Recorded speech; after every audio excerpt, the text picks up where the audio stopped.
There we go. Hi everybody. Hello, hello, hello. Hi Jay Lopez. Hi Ninja. Hi Infernal. Hi Keela. Hi Cabriz.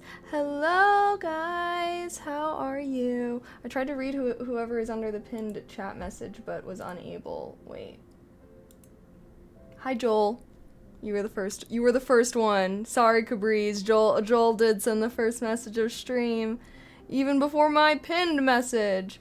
Hi, Scott. Hello. How are you guys? I know, it's so late. LOL. Sorry. I wanted to go live earlier, but I recorded an ASMR video, and I recorded for my React channel. So, yay. And, yeah, no other excuse. So, anywho, decided it's a gremlin stream. We're gremlin mode, okay? Oh, I also did my nails today. New nails? I did some red for the February Valentine's, vibe. Did I just get back from somewhere? Nope. I've been home all day, haven't left my apartment for the past couple of days. literally just been packing. I packed more today. I've actually basically almost packed basically almost all of my stuff except for some of my clothes and whatnot that I still wanted to go through, and then mostly my stream setup, obviously, and I've left up some of my decorations that I have for stream. I've my apartment outside, in the living room and everything is bare bones, there ain't nothing left. But I was like, let me keep the stream room kind of cute. Hi Randall, hello. After dark, it is after dark. OMG, Kaylee May after dark, getting crazy. Where am I going? Oh, I'm moving to. Well, you can check out my most recent YouTube video, actually, on my personal channel. There we go. Wait. My most recent video on my personal channel does go over me moving, where I'm moving to, all the fun questions. So feel free to give it a watch. I feel like I didn't want to be too repetitive about the movie. What am I packing for? What? Everyone, if you haven't watched my most recent video, you better go watch it. You need to be caught up so we're all on the same page, my dudes. But yeah, big announcement, big stuff coming in 2025. Maybe you've been wondering why I haven't been streaming that much. Also answered in that video. I've been on a little mini non-schedule having mode, and then that will be I'm probably only gonna do one stream next week, which is probably Monday, so that way I can make sure everything is packed on Tuesday. And yeah, because my stuff is getting loaded up and taken away Wednesday morning. It's my last Thursday night in Chicago. I've been feeling kind of sad. I'm not gonna lie, guys. That was part of the reason. I'm not gonna lie. I got ready kind of a minute ago, and I've just been sitting here before going live because I don't know, I've just been feeling sad girl lately. But I really wanted to stream and hang out with you guys, especially because I haven't been streaming as much. But I don't know, I just feel like maybe I'm just sad to be leaving this city. I'm like, damn. But just been feeling a little sad girl these past couple days. But as it goes with a big move, right? I'm leaving behind one place to enter another. Yar yar yar. I don't follow that. Can you just tell us where you are going? I am moving to LA. Oh shoot, I gotta take my garbage out tonight. Oh no. Well, taking garbage out is never fun, especially when it's nighttime and it's scary. Make sure any raccoons don't chase ya. L move. Okay, not sure what that's supposed to mean. Bunnies are outside in the living room, relaxing, being bunnies. OMG. Hold on, my water is empty. Let me go refill. LA is trash. Yeah, I know. I fucking hate LA and I love Chicago a million times more. That is why I am sad.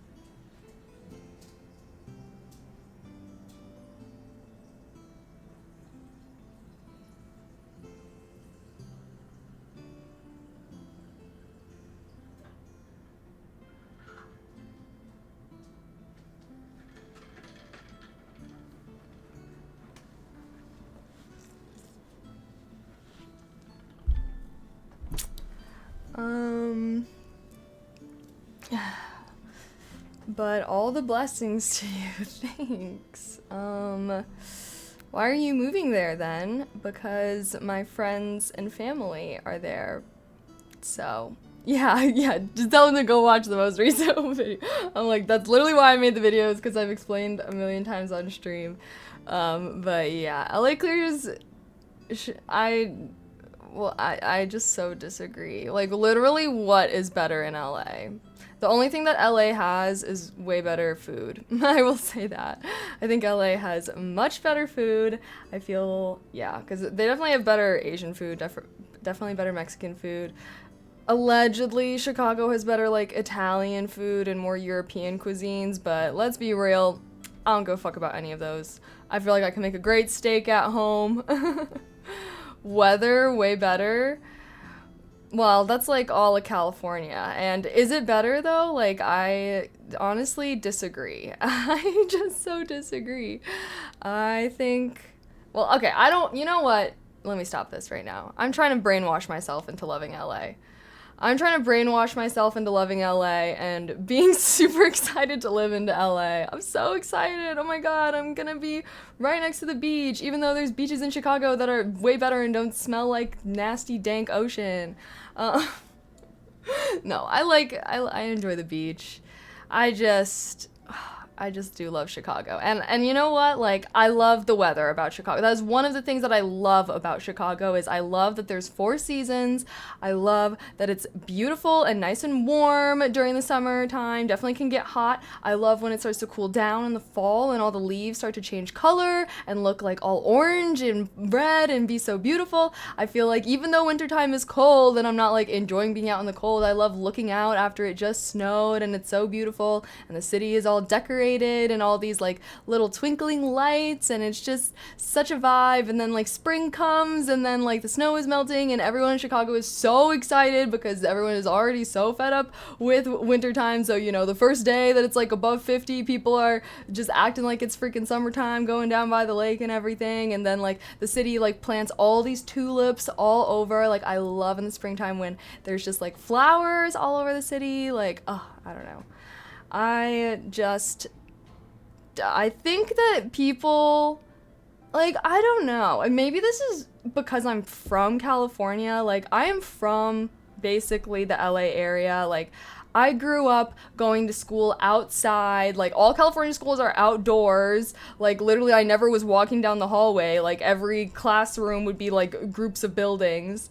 And so I feel like people that have maybe have not really lived in like LA or like, you know, anywhere I guess in like the Southwest is kind of like that, where it's just dry, desert, hot, pretty hot and warm all the time. Like, it takes away so much of the magic of time passing, I feel like I don't know, I feel like that's the reason why I know that I will want to come back to the Midwest whenever I have like a family and everything, is because like, I don't know, I just feel like there's so much joy to be had in savoring every season and like you really feel the time passing. Like, wintertime, it's like, it's freezing cold outside. You have a very different lifestyle in wintertime than you do in the summertime. And I feel like I actually really like that. Like, I like, for example, like summertime, I'm always like traveling and like trying to do all these things and being really active, because it's summertime. I'm like, I gotta take advantage. I need to go outside, touch grass, take advantage of the nice weather, right? But then in wintertime, when it's cold and you're just inside, I feel like that's when I take a lot more time to like reflect. You know, it's kind of the holidays, and also it's like January, so I get to like reflect on my past year, and I get to think about how I want this next year to go, and like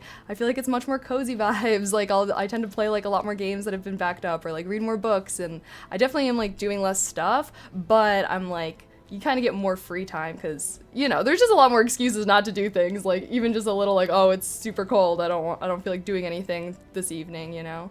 So anywho, I think that people that have always lived in places where there are 4 seasons, I don't think you guys really know how to appreciate how honestly beautiful it is. Because I feel like in LA, it just feels the same all the time. Plus, it's really dry, and it's not like it's nice all the time. Like, it can literally get to be 120 plus degrees. Like, it gets hot as fuck. Like, I genuinely think that the average Midwesterner would be miserable being in LA for a long time in the summertime because, like, Midwesterners are not good at handling the heat. It's fucking 85 degrees and Midwesterners are being like, it's so hot today, like, I'm sweating, like, I don't even know. Like, I feel like the comfortable temperature for Midwesterners is, like, 75 degrees, but, like, a comfortable temperature for, like, LA people, like, my California people, I feel like is, like, 90 degrees. Like, because you just have to get used to it because it's warmer. Again, it does kind of depend, like, where you live. Obviously, LA County is, like, freaking huge and whatnot, but, you know, it's also, like, are you close to the ocean or not? But, anywho, dry over humidity anytime. I mean, yes, if we're talking about, like, Florida humidity, but, like, the Midwest is not humid. Like, it's not. It's just really not. And I don't think I would take dry over it because, yeah, dry air, like, gives you bloody nose, doesn't feel fucking good to breathe in. Like, I literally need to sleep with the humidifier. My brother used to get, like, really bad bloody noses because of, like, the air being so fucking dry. So, anywho, I sleep with a literal humidifier in my room. But yeah, one time I did go to Florida during, like, I guess it wasn't, like, summertime, but I went to Florida one time. That was so humid. I was like, oh my god, like, I can't even breathe. Like, you know, like, I feel like swamp places that are hella humid, that's where I'm like, okay, like, it's so humid, where it's like, I don't even know, like, that's how I felt, is like, have you guys ever been somewhere that it's so humid that you're like, I swear I'm inhaling more water droplets than I am fucking oxygen molecules? Like, Jesus Christ. But, hey, at least you'll look moisturized in the humidity. That's another thing, too, is, like, dry places. Like, I just hate being dry. Like, luckily I have, like, naturally oily skin, but, like, I don't know. I think I like the Midwest because it's also, like, in the middle with humidity. It's not super dry, but it's not super humid. It like, can get humid if you're in a super lush... Like, I don't know. I guess there's been times where I'm in Illinois where if I'm, like, in nature and it's very lush, it feels humid, but, like, when I'm walking around Chicago, it does not feel humid at all. Florida in the summer, humidity is crazy. No, literally, like, that's where I'm like, that's too much for me. Like, Florida, that level of humidity, that's too much for me. But, like, I don't know, other people live in the Midwest. Like, would you consider the Midwest to be humid? Like, I guess I just really don't. Midwest is great. No San Andreas Fault, no hurricanes, no fires. No, that's what I'm saying. Like, no natural disasters. Like, okay, trust. All my fellow Midwestern folks, like, trust I'm gonna be back. Like, I literally lived the first 14 years of my life in LA, and, you know, I'm gonna go back. I'm okay, you know what? Let me not say anything too much, but I'm gonna go back because I love my friends, and I love my family, but I also do love the Midwest. And I feel like I'm like a fan. I'm a convert. The Midwest doesn't have a lot of ride or dies. The Midwest is just full of people who've, like, grown up their whole life in the Midwest, and so therefore they hate it, and then they over romanticize places like California. But I, as not from the Midwest, I feel like my eyes are open to the things not everyone here can appreciate. Just even something so small like having 4 seasons and, like, no natural disasters. Like, that's what I love.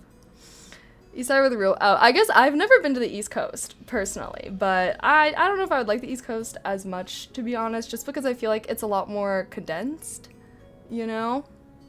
Yeah, that's literally it. It's a lot more condensed. OG 13 colonies shit.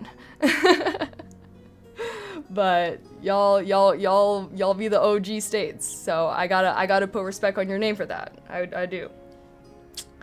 Well, we're getting back into the 80s here in Florida, but we did enjoy a month of winter, which was a nice change. Dang, yeah, didn't y'all get snow? I saw something that there's been concerning weather going on this past year. LA is just meh, nothing special, def overhyped and superficial. Have you lived there before? The humidity fluctuates up here. I live in northern Minnesota. I've never been to Minnesota before. Oh my gosh, do you like it? Actually, question for you, chat. What state do you live in, if you would like to share? And do you like living there? I feel like I've only, well, let's see. I've only lived in Illinois and California. That's it. And I go back and forth. But I've never lived, like, on the East Coast. I've actually never even really visited the East Coast. I've been to Florida, but that's the South. That's dope perspective. Yeah, well, that's also a big part of the reason why I think that everybody needs to live somewhere that's completely different than the place that they grew up. Like, if you grew up in the Midwest, go live on the West Coast or the East Coast. If you grew up in the East Coast, go live in the freaking West Coast or whatever. You know what I mean? Just go live somewhere that is very different from where you grew up, because I think it'll really challenge you, put you out of your comfort zone. You're going to be surrounded by different kinds of people that you may not have really been surrounded by before, but also too, it might make you appreciate things about where you're from that you won't really notice how much you actually appreciated until like you don't really have it anymore, you know? East Coast is freezing cold. This California boy survived in NYC during a blizzard. I live in Vegas now, my type of weather. Oh wow. I could never live in Vegas for never. I could barely visit Vegas. My goodness, you are strong. I feel like actually a lot of people have been moving to Vegas, haven't they? I've been hearing, or I've heard that it's like kind of growing, but I've also heard that they have a 20% turnover rate as a city, which is kind of crazy if you think about it. It's like 20% of the people that move there end up moving away in less than 2 years or something like that. And I was like, 20%? That's like 1 in every 5. That's pretty crazy. I'm from Maryland, and I really enjoy the food and watching the sports. Ooh, that's exciting. New York, not right now. Winter sucks. In spring, summer, and fall, yes. Fair enough. I feel like I definitely do want to visit New York, and I want to visit in the fall. That's what I've heard. It's the best time to visit. I've only ever lived in Florida, born and raised, and I would love to live in a state where I can experience all 4 seasons. Yes. Okay, so you're like me, where you're from somewhere that's like kind of warm all the time. I definitely think you should try it. I feel like most people tend to do this with like college, like, you know, that's what I do. I always encourage people, like, obviously I recognize sometimes going out of state can be more expensive, but if you have the opportunity to go to college in like a completely different state, again, completely different area, that's when I feel like most people can kind of get that experience. And then, you know, and then you can go back home if you want to be close to your family. But I don't know. I think there's a lot of things, a lot of benefits to be had. And actually, fun fact, I listened to this whole podcast episode that was so interesting and talked about people who have done a big move in their life and people who haven't. So the latter category would be basically people that have lived in the same area their whole life. And people in the first group tend to be more confident.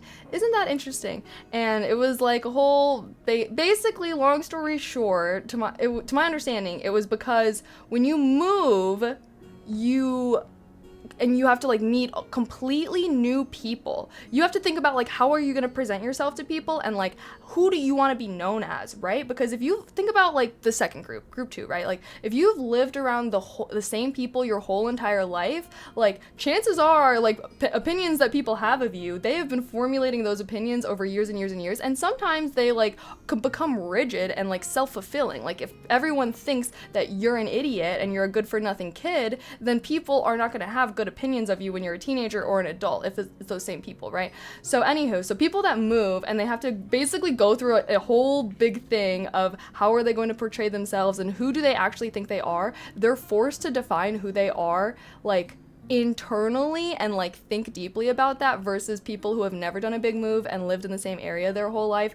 Like, I guess they just have never really thought deeply about who they are outside of their connections from the people around them.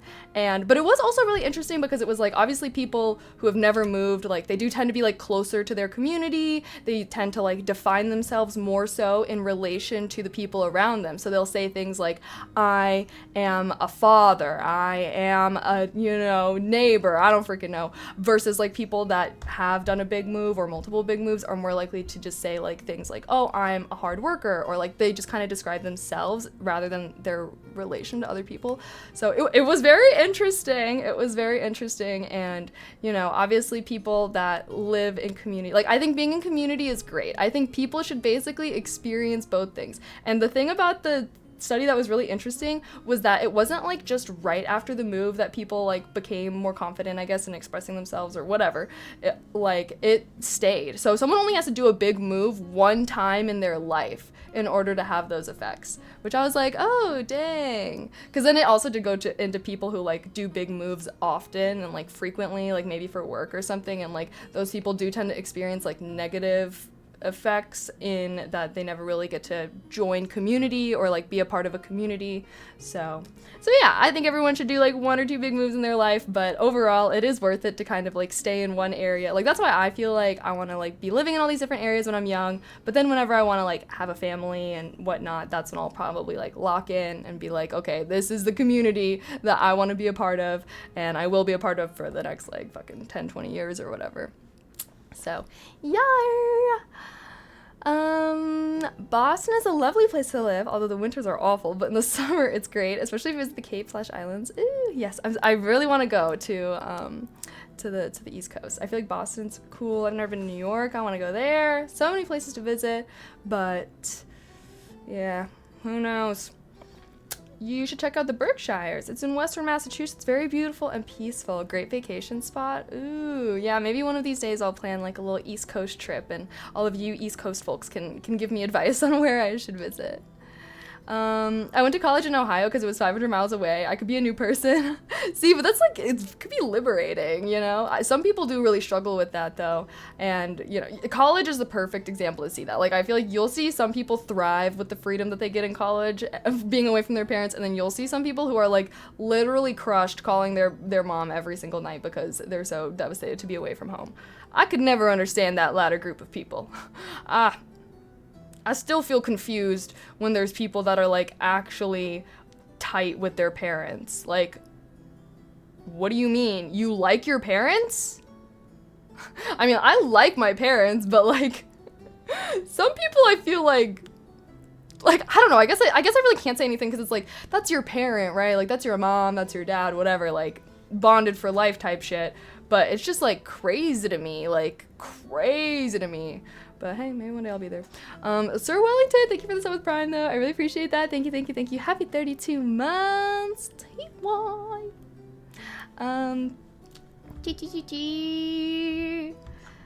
Minnesota here. It's aight, but I lived in Florida, Colorado, Cali, and New York. Oh my god, you're literally going like, the whole area. It seems like the only area you missed was the Midwest. The best area, baby. The most hated area, but somehow the best. Like, there is genuinely a conspiracy theory going on in the Midwest. I'm actually a very big believer that there is a conspiracy going on in the Midwest where everybody from the Midwest likes to act like it sucks, and a lot of them do believe it, for sure.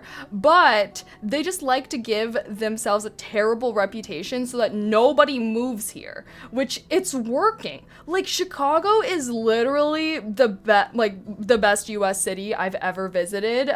There's a lot I haven't been to, okay, but the best I've ever visited, let alone lived in. And anytime I talk about like how amazing Chicago is, like one time I made a TikTok about how amazing it was, and there were so many comments from people in Chicago that are like, shh, like stop telling people about this, like literally. I'm like, what? Like, because y'all know Chicago has such a bad reputation for whatever reason. Like, it's not any more dangerous than any other city. The most dangerous city in the US is fucking St. Louis. You don't hear anyone fucking talking shit about them. Anywho, like, has this terrible reputation. I feel like I want to change it, but people that are from the Midwest are like, no, we want people to think that it sucks here. We want people to think it's so, like, I don't even know. It's totally a conspiracy theory because, you know what, and it's working because it's amazing and beautiful, and I love Chicago, amazing as it is also so affordable. Like, I'm about to fucking move out to LA, bro.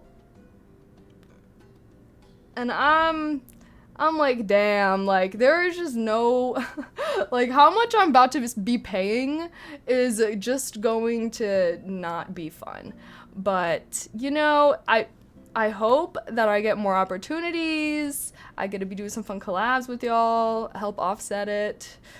But yeah, I've only been once, but Chicago's my favorite city I've been to. It's amazing. I feel like anyone that hates on Chicago clearly has never been here. It's just like any other city, okay? There are definitely areas of the city that are not safe and are dangerous, but that's every city. Every city has, you know, areas that are not safe that you really shouldn't be going to at certain times. You know what I mean? Like, I just feel like that's everywhere if it's like a big major city. But also, like every other city, there are more nicer areas, more touristy, gentrified areas. Like, I don't know, I don't feel like I've personally have never really felt unsafe in this city. The only time I've ever felt unsafe is when I'm on a night out with my girlies, drunk, and there's creepy men trying to, but that's literally everywhere. That's literally everywhere. The creepy men prowling around the city at night looking for drunk girls are in every fucking city to ever fucking exist. And that's the only time I feel scared. Anywho, downtown Chicago is amazing. It is amazing. Like, literally love it. But RIP your wallet. No, for real. Like, I'm gonna need the subs to start rolling in once I move to LA. Okay, guys, come on. I'm just kidding. But I am gonna be, like, having a car payment and everything as well, which is, like, in 2025, I'm gonna be on top of my finances, okay? Manifesting. The reason why is because Chicago, we can build tall skyscrapers, so rent's easily more affordable. We can build up versus like San Fran, they can't. Yeah, because like you're 1000% right. Like just even like California in general, because they have earthquakes, right? Like there is way more legislation on, or just more rules on like skyscrapers you can build, because it's like obviously if there's an earthquake, what's the most potential for damage? A fucking 50-story skyscraper that could crumble down and destroy everything around it? Like, yeah. So. Nah, my cousin legit got shot driving in Chicago. Well, like, where were they? Like, I feel like, first of all, let's be real, like, people get shot in every city. Like, again. Am I saying that Chicago is like just world peace exists everywhere in this entire city? No, I'm just saying that compared to other cities, it is not a dangerous place to live. But let's be real, we have a gun problem nationwide. There's people like literally getting shot there's literally kids getting shot in schools. Like, okay, you know what I mean? Like, yes, there is still danger and there's still crime in big cities, but I just feel like people try to act like it's more of a problem in Chicago than in other places, and that's what I'm trying to debunk.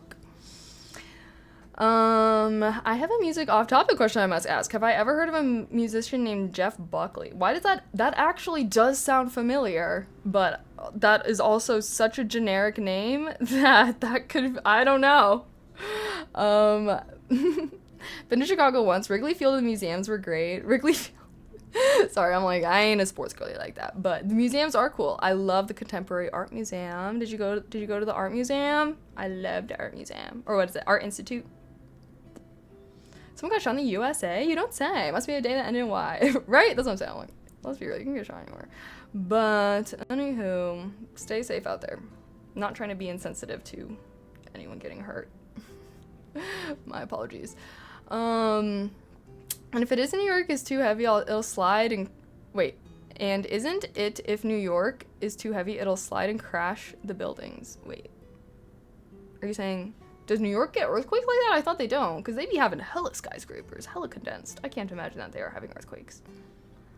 He died in the mid-90s, but was a talented singer/songwriter who even made the guys from Led Zeppelin stunned. Worth a check. He has a new biography movie coming out. Is it the monkey one? Is it? Yo, what's that music biopic that's coming out where it's like, for whatever reason, everyone in the movie is human, but the guy that's like is a monkey. Like the artist is, I don't know, but like when I saw an ad off of it, it was so weird because it was like everybody was a human and normal, but this guy was a monkey, but he was a cool monkey, but it's based off of a real artist. Like it's literally a musical artist's wait, hold on. Robbie Williams, yes. But like, why did they make him a monkey? like sorry, but like why? Like who? Like it would also be one thing if like, okay, they were all monkeys or something, but like why is just he's a monkey? Like they're all human. I don't even, like, it didn't even seem like him being a monkey had anything to do with the storyline or anything at all, because it's still based off this real guy and this real guy's life. But like, why the fuck are they portraying him with, it's like a CGI monkey too. Hold on. Like, it's like Planet of the Apes type shit. Like, I need to show you guys this. Wait, shit. movie. Better Man? Like, hold on a second. Like, okay, this is actually a very long trailer. This is a real movie. Yes, I believe this is actually currently in theaters. But, like, do you guys see what I'm saying? Do you guys see what I'm saying? Like, this is a movie about a real artist. It's a biopic. They just made this guy a fucking... like, I'm just so confused. I'm just genuinely...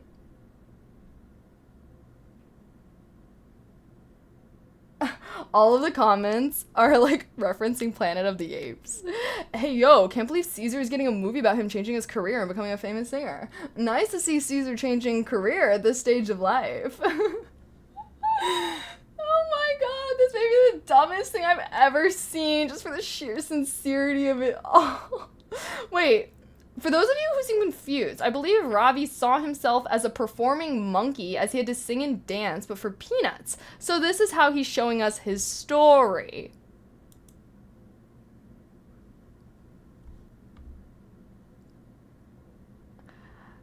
I understand that that's, like, supposed to be deep and everything. Like, love the idea, hate the execution, you know? Like, okay, like, maybe onto something there, but also, like, could have been done a lot better, I think. Like, I guess we got the answer that we wanted, though. But no, the Jeff Buckley is, like, a bio documentary, not like a movie, lol, but I think you'd like his music. Honestly, I'm just kind of whatevs about music. I'm just whatevs. I tried to fucking find some new music the other day, okay? I'm like, okay, like, let me stop listening to these old songs. Like, I've just been listening to old music lately. And I'm like, okay, like, let me see what them kids be listening to. Let me go check out the top US charts. Oh, Bruno Mars' new song came out. Like, Bruno Mars came out with a new song. Like, okay, like, I kind of liked Die With A Smile. Like, with Lady Gaga, like, that was kind of banger. Like, maybe he bringing back the pipes. Have y'all fucking heard that new Bruno Mars song? I mean, Jesus Christ, like, this is a January from hell, but, like, that was the fucking nail in the coffin. Have you guys heard? No, not the Apatu. No. I'm actually gonna play it for you. Like, you know, copyright strike be damned. Give me a second, okay? Sorry, YouTube. I might have to cut this moment out. I just need everybody to have this, to literally just experience the fucking shock that I had on my face when I heard this. Hold on. Okay, we're all gonna, this is Bruno Mars. This is, I would catch a grenade for ya. Like, okay, like, that's the Bruno Mars that I know. Mars. That's Bruno Mars in 2025. Like, like, do y'all see what I mean? That, like, I was shocked. I was shocked. Like, Bruno, we know that you like to fuck. Like, okay, that was inferred. Okay, it was inferred that you were catching grenades for this girl because you were hitting. Like, you know, like, it was inferred. Now you're talking about gangbangs? Like, please, if you had not heard that song before, I need you to tell me what your honest reaction of that just was, because that, sometimes you need a good. I mean, the thing is just there's so many dudes singing about, like, pussy and shit. Like, there's so much of that. Like, we needed Bruno's romantic heart in the booth making some love songs, okay? Like, no, he's been fucking turned to the dark side. He's fucking pulled an Anakin. And he's turned to the fucking dark side. Like, the evil 5'2" gremlin that he really is. Okay.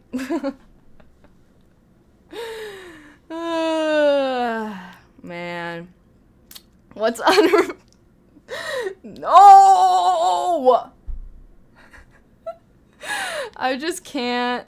He's been rich for too long, just telling us his Tuesday nights. I thought that he was, like, in an insane amount of debt. Isn't that why he, like, came back and started making, like, more music recently? Or was that, like, fake? We're officially at the stage of the internet that's, like, what's real anymore? I don't know. Do you know? I don't. Just kidding. Lost 50 million gambling. Oh, my God. Gambling is a problem. Gambling. Wow. All I have to say is if I ever lost 50 million gambling, I just can't even imagine that. I honestly just can't even fathom that, like, happening. I just don't know what I would. I think that if I had $50 million, I wouldn't gamble it away. But he probably, I mean, did he have more than that? Like, isn't that why he went into debt? Like, knows to a certain degree, but has doubts about what's real. Valid, fair. Same, I would honestly say. It was, like, as explicitly sexual as possible. LMAO, like, I just had sex parody song type. Like, no, literally, yes. That's why it was so bad. Like, don't get me wrong. Like, I don't mind me a little song about sucking and fucking. Like, you know, like, playing, like, I did love rap and hip-hop, which is, like, that's 50% of the songs. The other 50 are about getting money, being rich, and whatnot. Anywho, love it, but, like, have a little class, Bruno, okay? Like, at least a lot of times they're trying to use metaphors or... Like, I don't even know, but, like, he's literally titling the song Fat, Juicy, and Wet. Like, couldn't have come up with, like, some innuendo at the very least? Like, I guess that's just how I feel. Like, he could have been a little more creative with it. Could have been a little artsy with it, like how he used to be. But, no. He decided, no. I think Aiden Ross has lost that much and he's shaking my head. Skyrim later? What's your build? Mage build. That's right. That's right. We're gonna be playing Skyrim! We don't need to worry about Bruno Mars getting so crazy in the studio for literally no reason. Lost. Okay, well, I don't give a fuck. Like, okay, straight up, it's like, okay, here's how. Streamers losing that amount of money is irrelevant because you know that these gambling companies have paid them more than that. Like, you know what I mean? Like streamers, like, whenever you hear about streamers losing money gambling, you should honestly never feel bad about them because was the gambling stream sponsored? Like, let's be real, like, Aiden, XQC, like, all those motherfuckers, like, that, they're not losing money. They're literally not. Like, they're not. And even if they do, first of all, they're not, and second of all, publicity makes people talk about it. But, yeah, so... I feel worse for Bruno losing that money. He did not, I don't think he had a steak sponsorship when he lost that money. Nice to, oh, thank you. I did my nails today. My burn is, like, kind of healing. It still looks a little scary, but it doesn't hurt when things touch it anymore, so that's yay. My other cut is healing. Guys, I've just know that I've been going to war packing. Like, I don't know what's been going on with the packing for the move, but it's basically been war. Here are my injuries. If you had 50 million tomorrow, what would you do first? I would buy a big plot of land and I would build a house on it and a huge self-sustaining garden. Maybe a windmill, maybe get some animals, but then I need to hire some staff, you know. Yeah, sounds pretty nice. I would Obviously, I would build also houses for my friends. I would assume that's in my $50 million budget. So yeah, huge plot of land for me and all my friends. Give me $1 billion, I'll build a town for all of us. Or maybe I would want to have a game store. I think that would be really cool as well. I've recently started just fantasizing about owning a game store, but I don't know if that's legit. Guys, if I opened a game store, would you guys come to it? Physical businesses are always risky, but there's a lot of things I want to do in this life, but I think having some kind of like, I think maybe a resort would be cool, but like a nature resort. Like instead of like a beach resort, it would be like a nature resort, and it would be like fantasy themed, and you could basically come, disconnect from technology. You can use your phone and your technology in your rooms, but like the goal is maybe to connect with nature. There's like no cars, there's like horses. You can like ride horses like through the woods, or like do some meditative yoga or something. I feel like basically a Lord of the Rings version of like an all-inclusive beach resort. But no beach, but like everything's included, and like there's like big feasts every night as like the dinner buffet. It's like a feast like Hobbit style or something. Oh my gosh, imagine how cool that would be. And like obviously there would be like a cafe, like a gaming cafe, where you can like go and you can like meet other people in the resort and play games with. I feel like this should be real.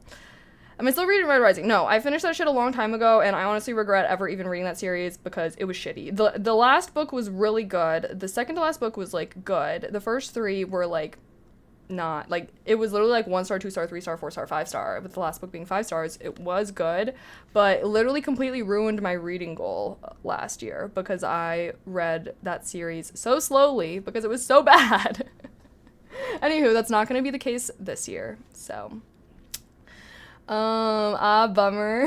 I mean, I did really like the last book, but like, I guess I just don't know why people say that series is so good.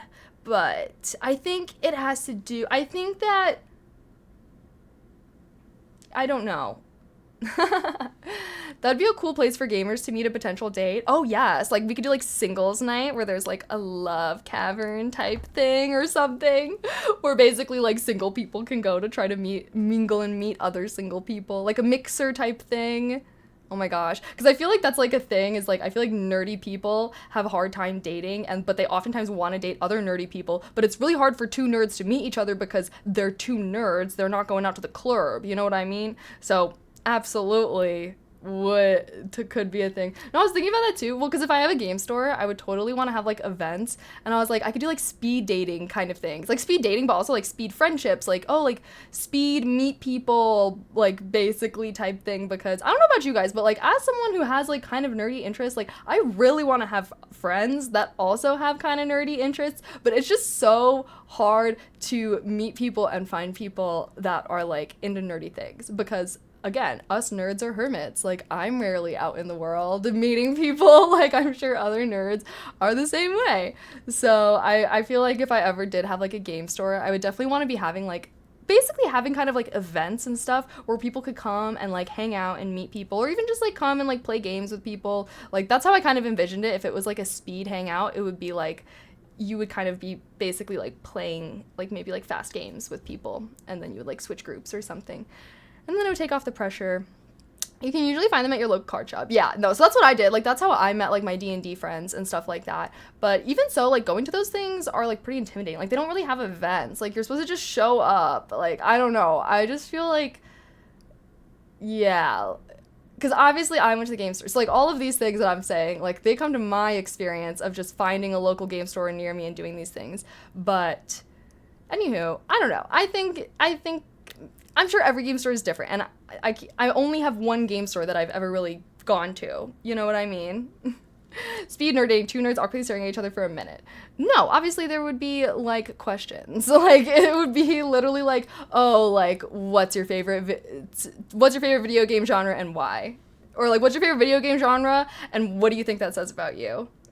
That, I think that's a great nerd question. Like, oh, like for me, it would be like, oh, like I love RPG games because I love like the world building that comes with it, and I love like pretending to like be someone else, and like that's a big part of the reason why I even like to game is because I really like the creativity aspect and the whole immersing yourself in another world and experiencing a narrative storyline while also getting to play and be an active part of that storyline. Like that's why I love RPGs.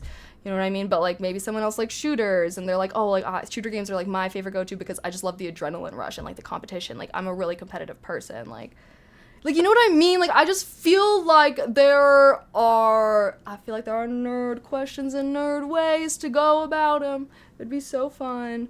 But yeah, too bad, you know. Too bad everything's expensive in LA. Maybe once I come back to the Midwest. I showed up for tournaments, but then I just went to play cards with friends and see who showed up. Really? Yeah. I mean, that's kind of how, like, the one I go to is, which is, like, fine for me, because, like, I feel like I'm a pretty, like, I don't know. I feel like I'm pretty awkward now, but I'm not really someone that's, like, scared of putting myself out there or, like, meeting new people or anything like that.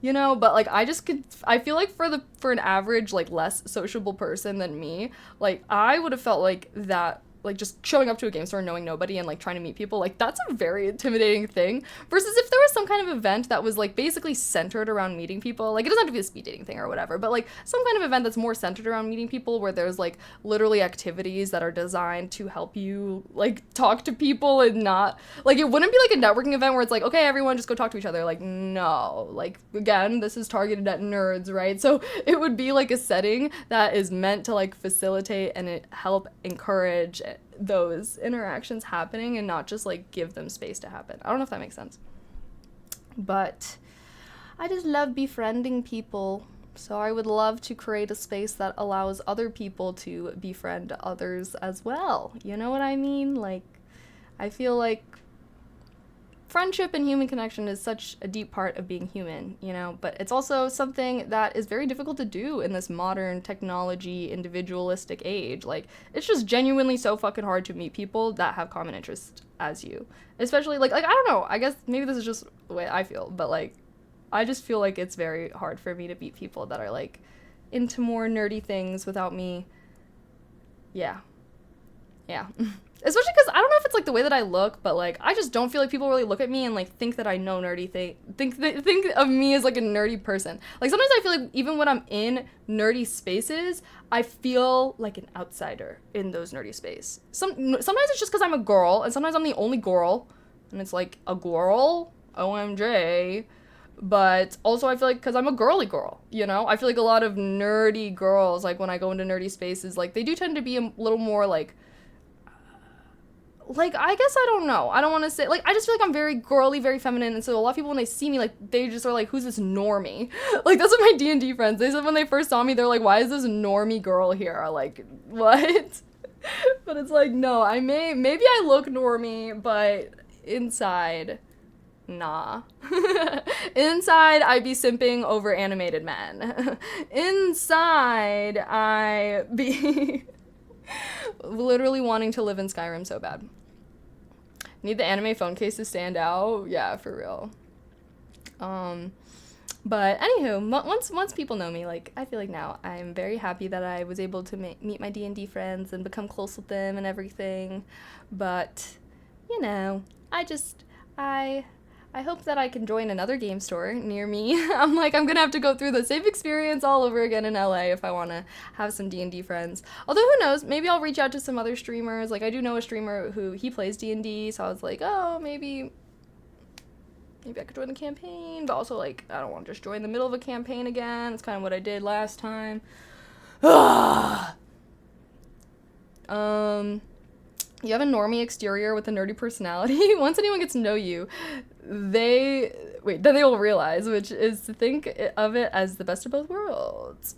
Yeah, well, I think of it as the best of both worlds, but yeah, no, I agree. I think that, I don't even know. I'm like, do I have a normie exterior? Like, I feel like to actual normal people, I don't think I have a normie exterior. Like, I feel like I only have a normie exterior to people who are, like, not mega normie. Like, cause I dress pretty e-girl.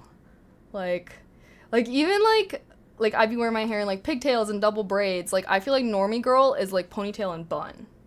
Normie girl is like slick back ponytail bun type shit. You know what I mean? Like, you're not gonna catch me fucking dead in a bun. Get out of here. Get out of here. But I also do wear Uggs, so. Nerd culture, quote unquote, is so normalized. Telling people you enjoy playing basketball and guitar seems almost more like being on the outside now. Wait, that's actually such an interesting take, and I'm gonna need you to elaborate on that because I just fully disagree with that. And and maybe I just feel that way because, like, all of my friends are so normie, and I do attribute this, well, I guess it depends, but yeah, basically all of my friends are so normie that it's just like, I don't know, like, I can't even, like, I can't even, like, like, I'm trying to nerd them out more, but, like, they don't even know, you know what I mean? I'm like, guys, like, let's play a game together or something, like maybe instead of, you know, I don't know, like, because obviously I was like, I'm not really close to a lot of my California friends, physically close, so I was like, let's start having, like, game sessions, like, what if we started playing games together, like, that would be so fun. And they were like the idea of, like, playing games together on a regular basis and, like, chatting while playing those games, they were like, why wouldn't we just call? And I'm like, well, because when you call, like, you have to, like, think about specific things to talk about. Like if we're a game, like, we can just, like, talk about things going on in the game. Or we could also talk about other things, like, and, like, they just weren't even getting it. And I'm like, damn, like, what do y'all mean? It's a crazy idea to think of this. But, I mean, obviously it's just, like, not normal to them. Like, they don't play games in their regular life, so, you know. When did my love for video games start? Oh my gosh, when I was, like, literally a child. It's because my dad was, like, kind of a gamer. My dad is a gamer. My dad was, like, playing games his whole life. And so, obviously, we had, like, a little PS, and then when my dad got his, like, first nice computer, I got, like, his old shitty computer, and that's what I, like, kind of gamed on. So that's why I'm, like, always been a PC gamer. My, like, dad and my brother would play on, like, the PlayStation more so, but I always played on my computer, so I would play, like, RuneScape and, like, Toontown and, like, Webkins and, like, all those kid games, like Pop Tropica. Aw, it's so sad to think that, like, those games are dead, but not RuneScape. RuneScape's alive and well with a thriving streaming community, actually. Introduce them to romantasy books, maybe? Oh, Trust? I've actually been on the plotting. Muffin, I've been on the plotting, and that is actually how I did it. Okay? Because I was convincing when I started getting back into reading, I was, like, trying to get my friends to get back into reading, but then it was all, you know, the usual, like, oh, I just never have time, oh, it's, like, hard for me to focus, oh, it always makes me sleepy. Anywho, after enough harassment, they do start reading again. We actually all read A Ballad of Songbird and Snakes, which was the Hunger Games prequel. And then, anywho, eventually, I was able to successfully convince one of them to read Akotar, A Court of Thorns and Roses, which is romantasy. Fantasy, but with some spice.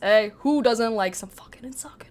So, once my friends start reading it, then they're all hype and raving about it. I'm like, yeah, girls, I told y'all to read this a minute ago. But anywho, I'm excited for them. They're reading it. They're so excited. Then I'm like, okay, now, same author, more fantasy. Like, because there's two paths a female reader can go down, okay? There is romantasy that just slides off into romantasy, romance, smut, BDSM, insane, incest smut. Like, there's literally, like, a slippery slope that can get real fucking crazy. So I'm like, I lure my friends in with the treat of the Akotar. It's romantasy, like some spice, alright?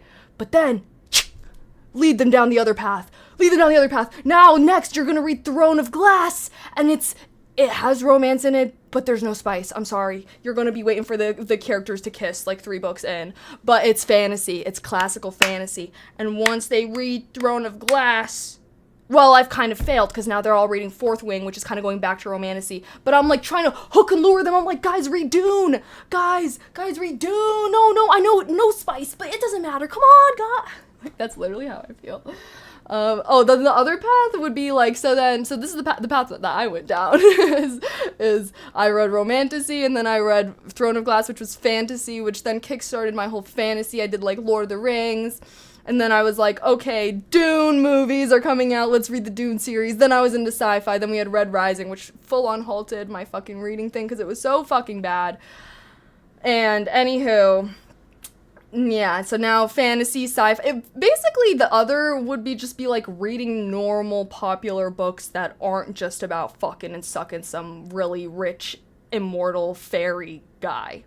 Because you would genuinely be shocked at the amount of books are like literally just that. Like, you know, I'm very happy that the girlies are reading. I'm very, very happy, but I fear that many women don't realize that they have basically a smut equivalence of a porn addiction.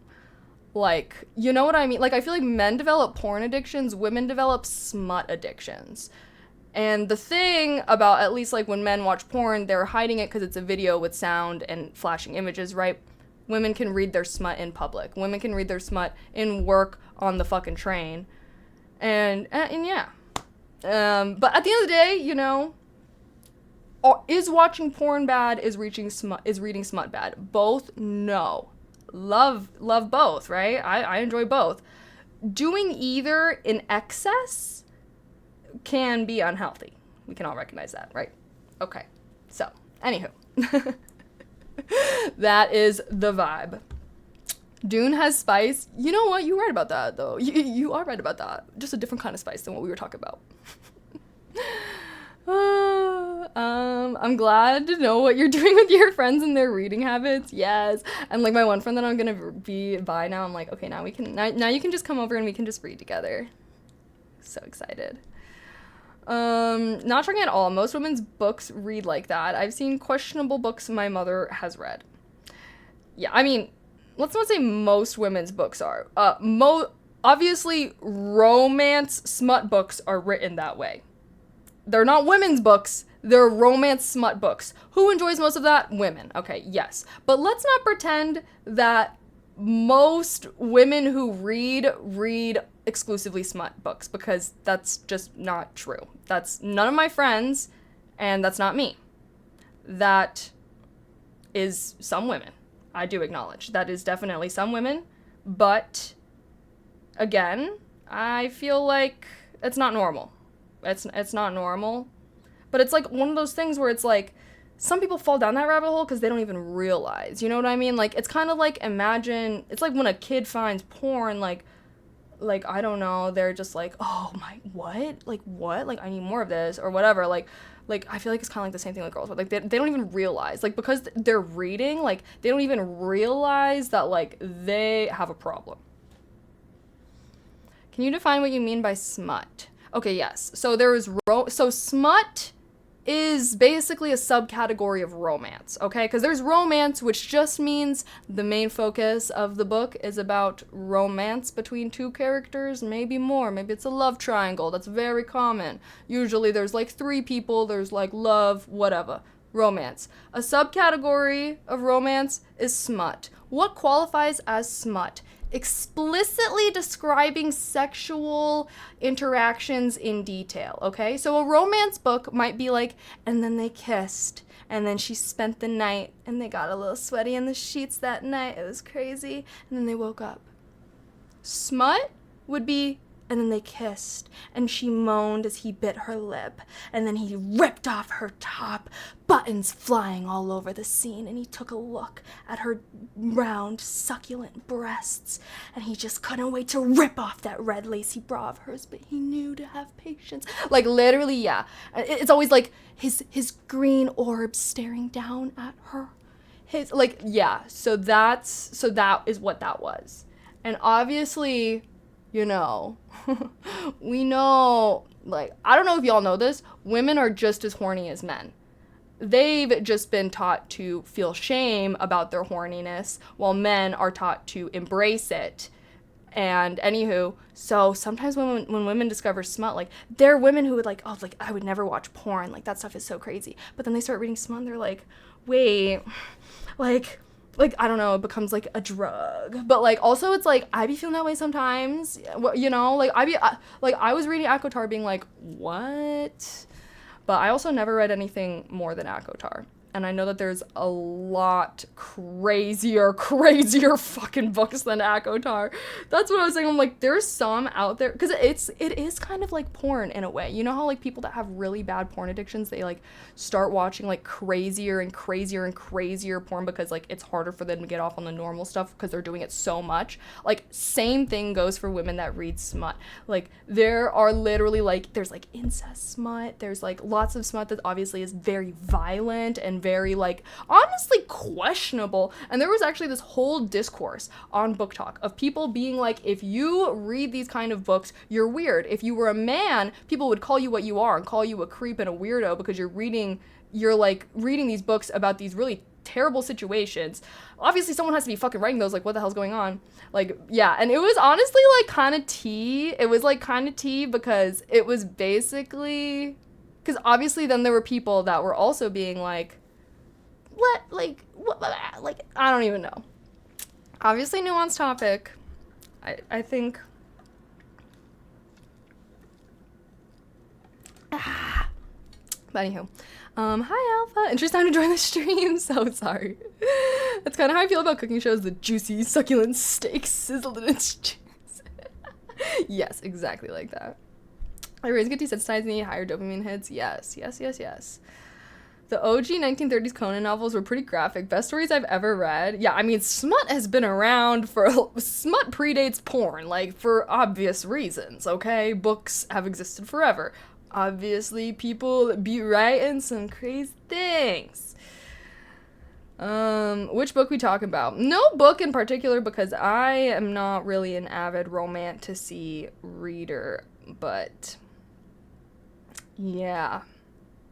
I'm sure if you just go onto TikTok and you just type in book talk, I don't even know, like craziest romantasy reads or something like that. There's gonna be some girl that's like, all right, trigger warning, mutilation, limb cutting off, drowning, like assault, like blah blah, and this is my favorite book I've ever read. Like it'll be like crazy, like, and then everyone's like this whole conversation started because somebody posted like a picture of the trigger warning from a book that they were reading, and it was like necrophilia, cannibalism, like all these things, and people, and then like someone posted the picture of it being like, that's how you know this is my kind of book, and people were in the comments being like, what the fuck, like what do you mean this means you're gonna enjoy it, and basically saying that she was weird for enjoying reading about that stuff.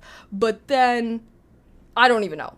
Whole nuanced topic. I don't know how I feel about it, because part of me does feel like that is kind of weird, but I also think it is good to read about, but I also don't know, because it's like, okay, if the book is romanticizing those things, then it's a no. But like, if it's just a character going through those things, or it's like actually discussing those topics, but the way that it was portrayed was like, it seemed like it was supposed to be like a romantic book, and those were things that were supposed to like attract you to it or something, and like they were part of like the narrative plot, where it's like, But obviously complex topics. Obviously a lot of people do think that you should be able to write and read about whatever it is. Obviously that's important when people are sharing their own stories. But when it comes to a romance book where it's like, it's supposed to be romanticizing this thing, it does beg the question of like, how are you trying to paint this act? Because it seems like it's trying to be painted in almost a positive light. You see me? You feel me? So anywho, I think I hear both sides. I do feel conflicted on how I feel, but I do think that, you know, there are definitely extreme cases where it's like, maybe that kind of stuff shouldn't be normalized or promoted. Have you seen that Nicolas Cage at 8mm? You don't change it. Wait, no, I have not. I'm not really as big of a, I don't feel like I haven't seen a lot of movies. Have I read any Brandon Sanderson books? I'm reading Brandon Sanderson books right now. I'm reading my first series of his, which is the Mistborn trilogy. And I'm on the very last one, and it's so good, but they're so long, and I'm sorry, I do really like this guy, and I really like the books, but I really don't feel like they need to be that long. Like, I do feel like he has a lot of unnecessary stuff, and I think it would be better if he just cut out some of the unnecessary stuff. But great story. I'm loving him. I'm loving them. I'm loving the characters. I'm loving the world building. That's my only criticism, I would say, is that I think that they're a bit long, unnecessarily so. I think that there are definitely things that can be cut out and removed that aren't really necessary to the story, but again, he's an author. It's his. Yeah, I know, like, he's known for his long books, too. So that's why I'm like, these ones aren't even that long, and I'm already feeling like there's unnecessary fluff in it. So that's why I'm like, I do want to read Stormlight Archives, but I think I'm going to read some other series and after I read Mistborn Trilogy, because I can't be reading all these long-ass books. It's going to slow me down from hitting my reading goal. What's my favorite book series of all time? Probably Throne of Glass. Like, that series was so amazing. So amazing. Such a journey. So amazing. Like, that's all I have to say. Throne of Glass. So it's by the same author that wrote A Court of Thorns and Roses, but it's a classic, it's a fantasy. Like, there's romance in it, but it's not like a main part of the storyline. But so good. Like, I was literally gutted when I finished it. Like, just everything was so good. And, like, all of the aspects of it and the way it all came together was so good. So good. But besides Throne of Glass, I would have to say Dune. Dune is really close second. I think that there's some reason... But I love Dune. I think that the world building was so good and it was so interesting. But I don't think that... the author, I can't remember who wrote Dune, but I don't think that the author was very good at writing characters. I feel like he was great at world building, and the narrative storylines were great and were amazing, but I oftentimes found his characters to be like not great, and like their relationships with one another were also just like kind of meh. But obviously, like, narrative storyline, world building, like, everything that was happening, I was just like, whoa, and, like, lots of really cool religious commentary, societal commentary, groupthink commentary, like, so much. So I loved it for, like, a lot of the deeper meaning and stuff, and, like, I don't feel like Throne of Glass was, like, really trying to be that philosophical with it, but the character writing, the world building, the storyline, like, all of the different characters and storylines, and then the ways that they all interact and intermingle, kind of like Game of Thrones, where there's, like, a lot of different storylines, and they kind of, like, all cross over, but then they all like kind of come together at the end. But my short name ruined it. I think it was just because they have 3 badges pushing them out up. So no worries. But anywho, yeah, you would be a good book editor. I don't know about that. I do hope one day I can write my own book. I think that I think one day I would love to have written my own book. I think that, but I think first I'm going to write this book about the internet. I'm going to write my nonfiction book first, because, I don't know, the internet might crumble apart in fucking 5 years. Like, who even knows? Shit is already crumbling a bit, I feel like. Social media ain't as fun as it used to be. Now I'm just addicted on it, and it's stressing me the fuck out. Anywho, age of the algorithm, am I right? But, so I'm gonna write that book first. Hopefully can finish that in the next few years. And then, who knows, maybe one day I'll write a fantasy or like a sci-fi. I feel like I read so much, and that was always my childhood dream. Fun fact, was to be an author. You wanna know why I didn't pursue it? I heard that authors are broke, and I was like, well, I don't wanna be broke. But... hopefully, if I can ever do well in life, basically, if I ever make enough money that I'm like, okay, like, I have enough money, or like, I don't know, like, I have investments and they make money. Basically, if I'm ever, like, financially locked in, I would just become an author. Because then I would just write books and I would publish them, and, like, obviously, hopefully people would like them and I would actually be successful as an author. But then if not, it's like, I don't have to be stressed out. Like, I could just focus on, like, putting my art in the form of books out there rather than being like, oh, I need to pay the bills or some shit with it, You can write a book while doing other stuff. Nothing can stop you. Yeah, no, definitely. But that's why I think I'm going to write my book this year. In 2025. Okay, guys, you hear me? 2025, I'm finishing the first draft. And hopefully finding a publisher or editor to work with. I've already started. And it's the book that I've been talking about writing since 2021, I think. I've literally been talking about writing this book for like 4 years. But, yeah, I'd buy your book. Thank you. It's gonna be a nonfiction book, guys. It's gonna be about the history of the internet and how it evolved to be what it is. And obviously, I'm gonna focus on social media and like the evolution of social media, because obviously the social media that we all knew in 2010 is very different than the social media we know in 2025. So talking about all of those things, and also I wanted to like write partially about like the creator economy and like content creators, and obviously I have my experience as a content creator, and I feel like I have a lot to kind of say about the topic. So I think that I have a very nuanced perspective. I feel like I love reading books that are about technology, but all of these books are always written by like older men, and they're always like treating the internet and social media as if it's this like monolith, and it's like, and it always ends with like, and it's terrible and you should just disconnect. And I just feel like I want to provide my perspective as like a younger person, as a content creator, and obviously as a lover of tech and all of that kind of stuff. So I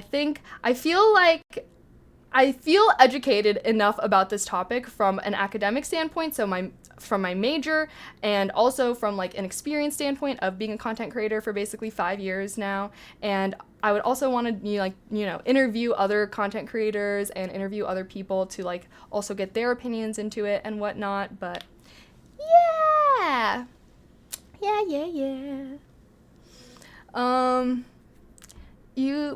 So anywho, that is definitely something I want to focus on this year.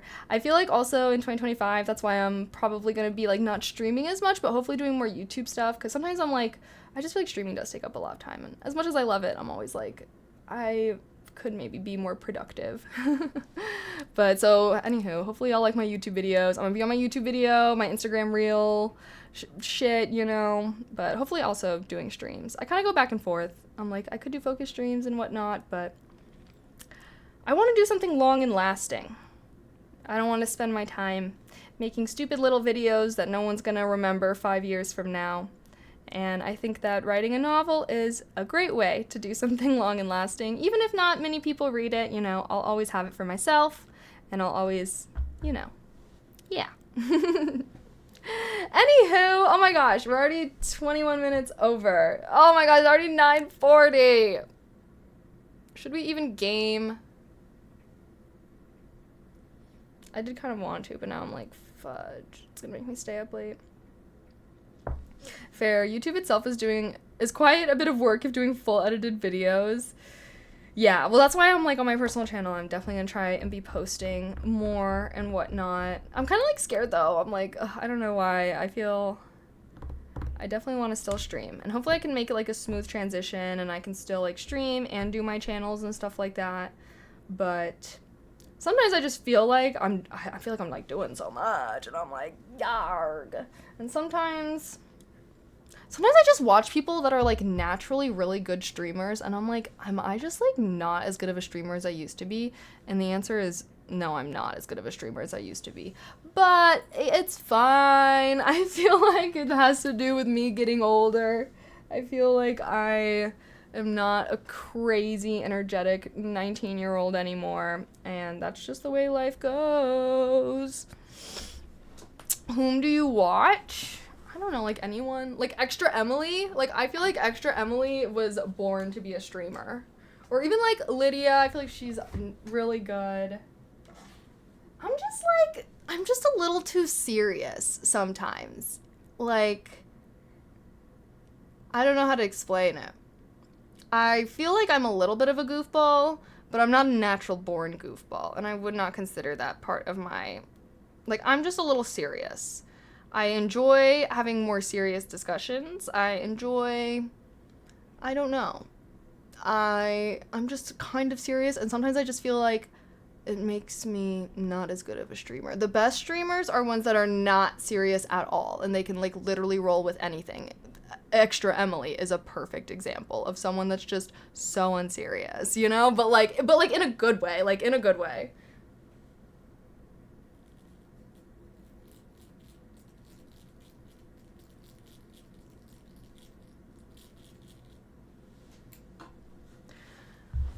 Oof. Her stream ideas are always so random. No, literally, like, I literally see her streams and I'm like, who's coming up with these ideas? Like, it's definitely definitely her, because like they're just so, like, I don't even know, like I just feel like she's doing what she's meant to do, you know what I mean? Like she is doing what she's meant to do.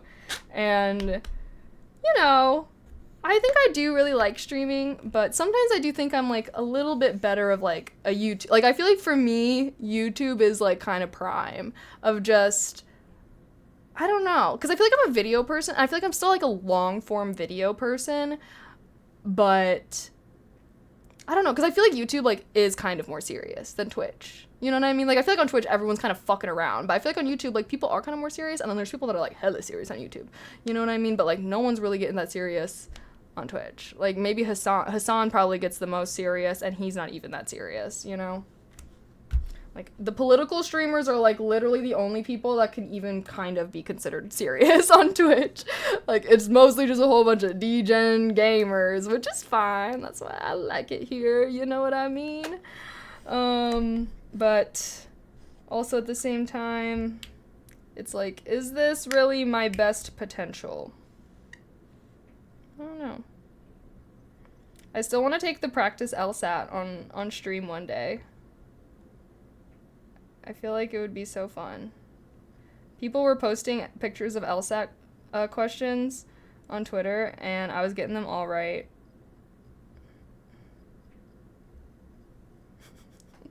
What's that? It's the test that lawyers have to take to get into law school. Like, you know how like people have to take the MCAT to get into medical school? The LSAT is like that, but for lawyers. So like your LSAT score will like depend on what law schools will accept you and stuff. Kind of like the ACT, but for law school. Also, sorry, my eye just started watering for some reason. I don't know why.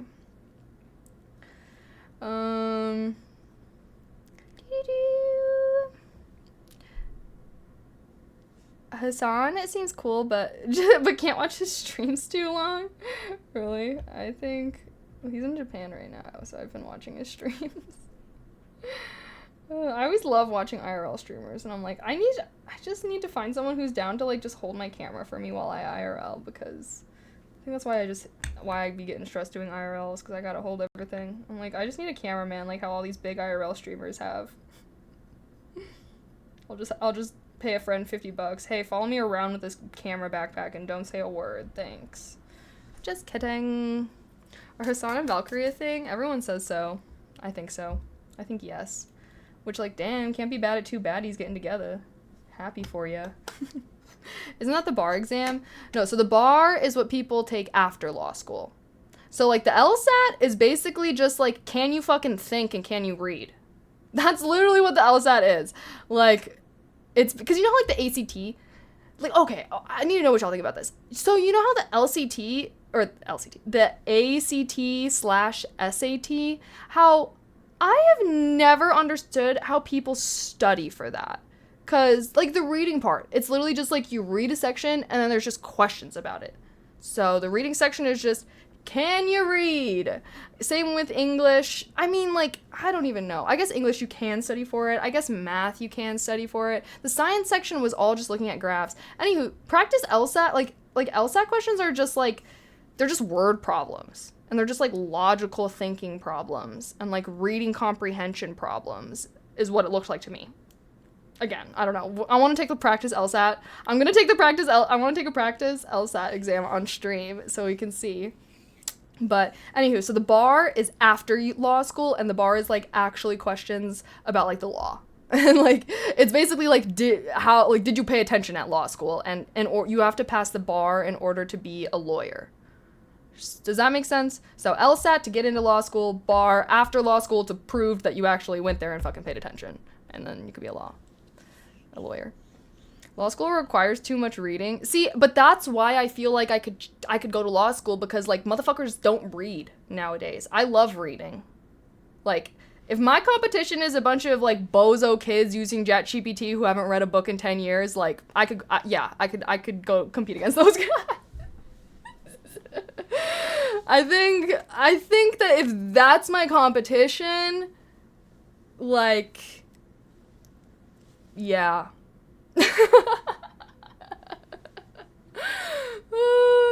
I'm sorry. I'm crying. I'm JK. I'm kind of JK, but like also kind of not. I feel like a big part of adulthood is realizing that more successful people are not always are not always smarter than you. I don't know if oh wait, hold on. I don't know if that made sense. There's a lot of successful idiots out there, okay? And you know why they're successful? Because all they had was some fucking audacity and the balls to think that they could fucking do it. And so then they did it and like they somehow accomplished it. And there's a lot of really smart, unsuccessful people out there who are unsuccessful simply because they never like they either don't know about opportunities available to them or they don't think that they're good enough for opportunities to even like put themselves out there and chase them, you know? Social skill, yes, social skills will get you far. Not even social skills, literally just like knowing the right people, like will get you far. Like the older generations, like fucking boomer generation, like all those motherfuckers just networked into their job. Like, do they even know what's going on? Okay, you know what? I shouldn't say that. I worked in tech. So a lot of the older people that worked there, I do feel like they didn't actually know what was going on, but they got their job because there's some people that really liked them, versus more of the younger people in tech. I feel like they actually grew up with tech and like they understood it a little bit more. I don't know, but charisma can get you very far. Networking can get you very far. That's what you learn when you work in corporate, which is kind of like BS, because I don't know. I always thought it's like, oh, I don't know. Anywho. Yes, a lot of them are in high up positions too. Yeah. All I have to say is I feel motivated. Like that is what sometimes that's what I gotta use to motivate me. You know what I mean? That's life in general. True enough. And that's why it's important to work on your own social skills. I agree. Being smart, being clever, being hardworking, being studious, those can only get you so far. Social skills and emotional intellect is important as well. Alright. Let's get goofy. And should we play Skyrim? Now I'm thinking like, damn, it's already almost 10.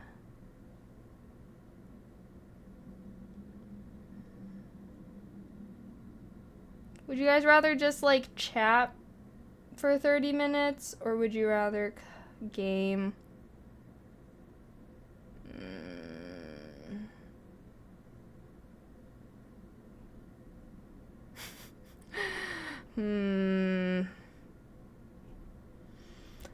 I've just been literally getting the worst night's sleep ever, guys. Like, literally, I cannot stop waking up in the middle of the night, and it's been ruining my sleep schedule.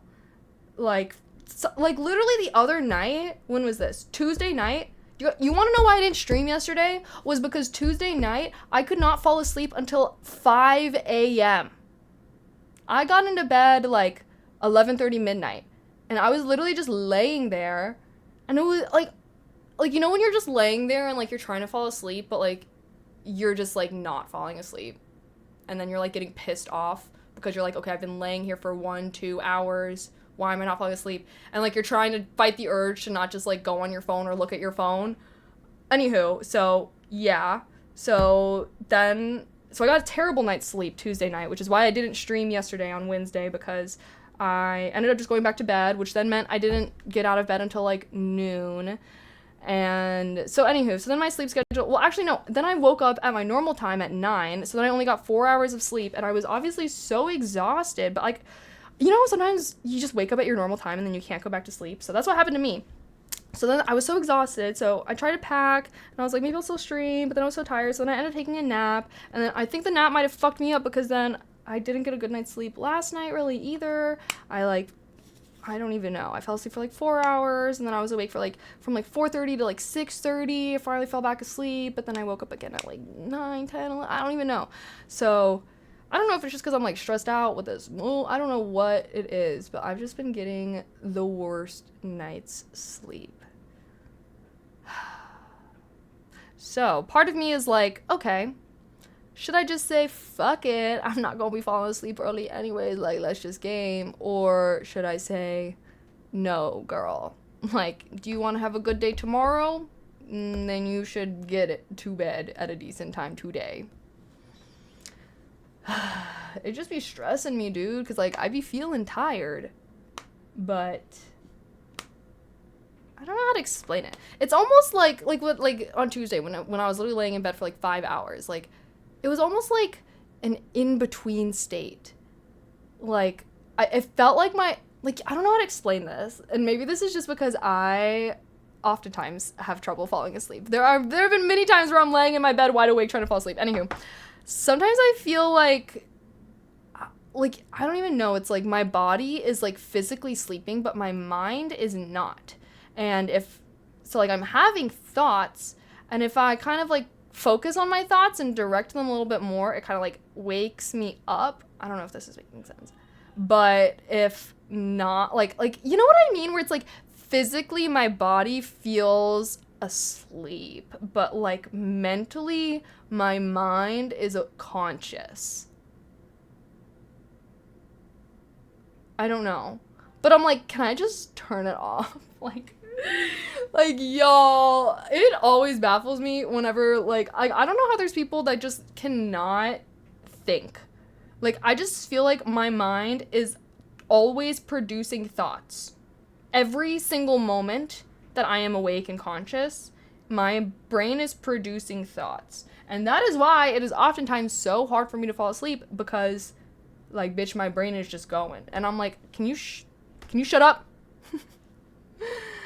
You've got a lot on your mind. Maybe meditation might help. I'm not good at it. I mean, that's basically what I did, was I just, like, laid there for 5 hours straight, and basically I would say I was in a meditative state, because I was, like, I wasn't, like, asleep because I was still awake, but I was, like, not fully awake. I was, like, literally laying there, attempting to calm my mind and not trying to think about anything in particular. You know when you're, like, trying to fall asleep, and I'm like, you're not trying to think about anything in particular. Like, sometimes I'll start thinking about things, but then I'll just try to, like, not, you know? It's like, it is kind of like a form of meditation, I would say. Like, I can't think of anything that would make that not meditation. You know what I mean? Except that I was lying in bed with my eyes closed. I don't know. So I'm not, like, sitting, like, but I'm attempting to not control my mind. I don't know if that makes sense. If I'm really honest, you probably just need to do it. Need to do what? Do you leave a floor fan on? The white noise helps me. Oh, yes. I can't fall asleep at all if I don't have, like, a fan on. When I travel, I actually always bring my mini iPad so that at night I can, like, play a little 8-hour white noise fan sound. That's so funny. Every time, because obviously, like, whenever I travel, I'm always, like, with my friends, and we normally, like, share beds and stuff, and I'm always like, do you care if I play my white noise while I sleep? And they're always like, I don't care. But it was so funny because one time my one friend, like, I was like, oh, like, do you care if I play some, like, white noise? Like, sorry, I just can't sleep without it. And she was like, oh, yeah, like, what noise do you listen to? And I was like, oh, I listen to, no one ever asked me this before. Oh, I listen to the box fan. And then she was like, oh, like, do you have an airplane fan one? And I was like, wait, I think I know what you mean. I was like, because the box fan one is kind of like, it's kind of like a, but, like, the, but, like, the airplane one is kind of like a, like, it's like, I don't know. So I was like, yeah, I do. So I go and I pull up the airplane one, and, like, now I kind of use that one because it's also really good. But it was just a funny little moment. Airplane, yeah, it's like airplane. I don't even know. I listen to, it's just this one account. I'm like, I don't know how popular they are, but they make 8-hour white noise. And there's, like, different ones. There's, like, river ones. There's, like, rainforest sounds. There's, like, obviously the fan sounds. That's what I always listen to. But they got all kinds of 8-hour white noise sounds. Yeah, they probably have, like, a campfire one for sure. But yar. I have a white noise speaker. I use pink noise. I've never really understood people, like, that have the sound, like, the color noises, because there's, like, brown noise. I'm like, what is that? What's brown noise? Who freaking knows? Alright, well, are we deciding not to game?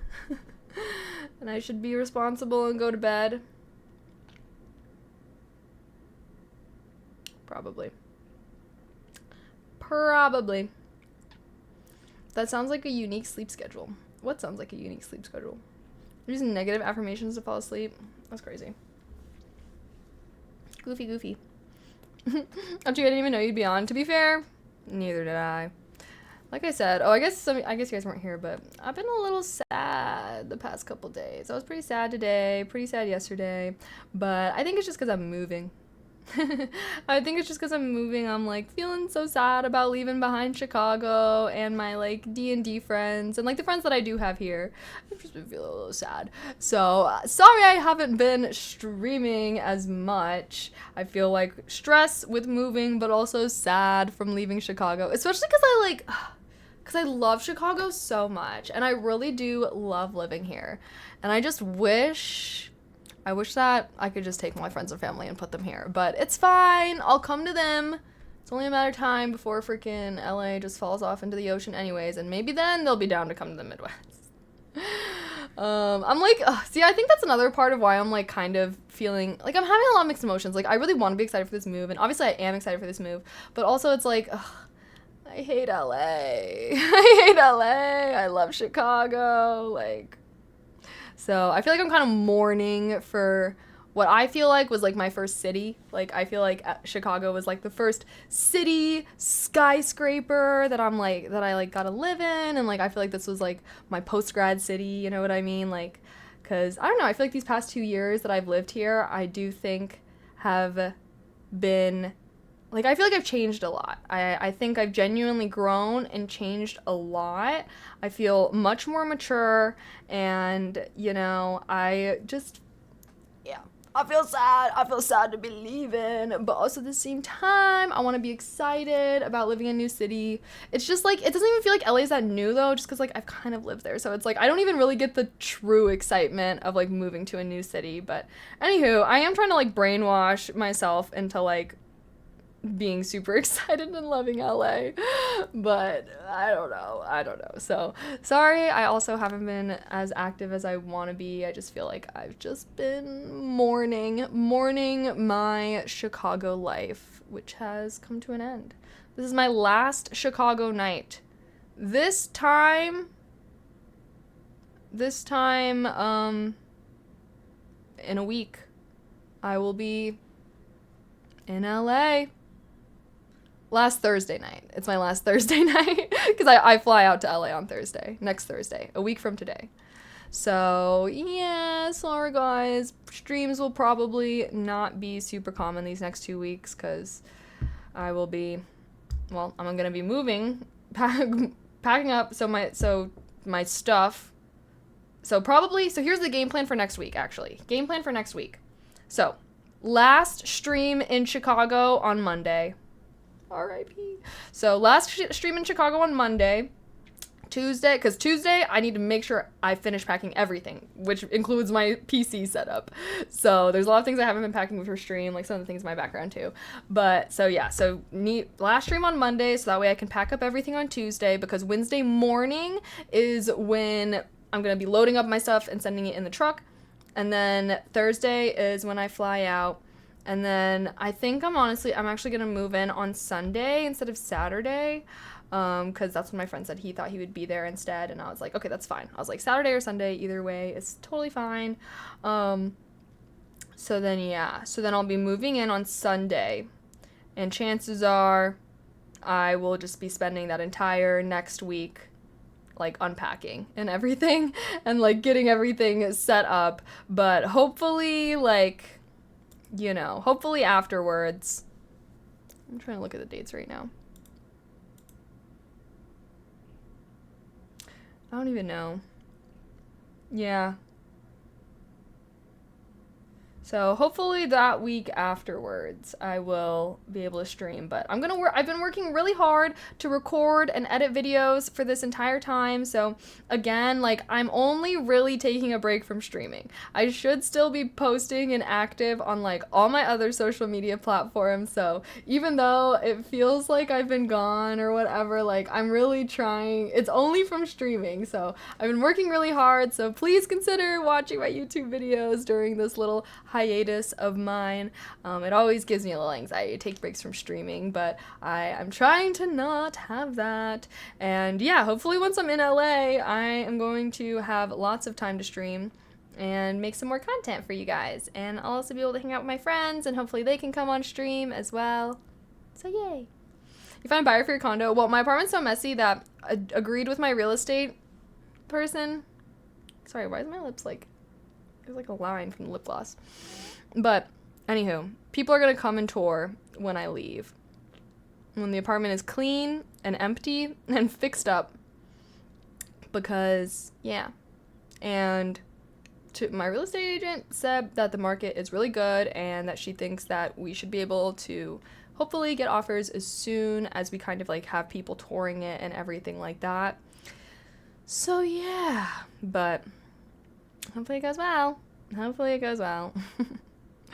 Hot market is good, yay. Yeah, so that's what she said. Like, my realtor basically said that she was like, if you really want, like, we can have people tour. But, like, when she came, it was like, my apartment was already a mess because I already kind of started packing. And I was like, no, like, I want people to come and see this place after I have everything out of it. Because I also had, like, I don't know, I guess I got, like, a really big couch. And basically, I made my apartment feel smaller because I decorated and I had so much stuff in it. Like, the people that lived in my apartment last, like, they barely had any furniture or decor. They were very minimalist vibes.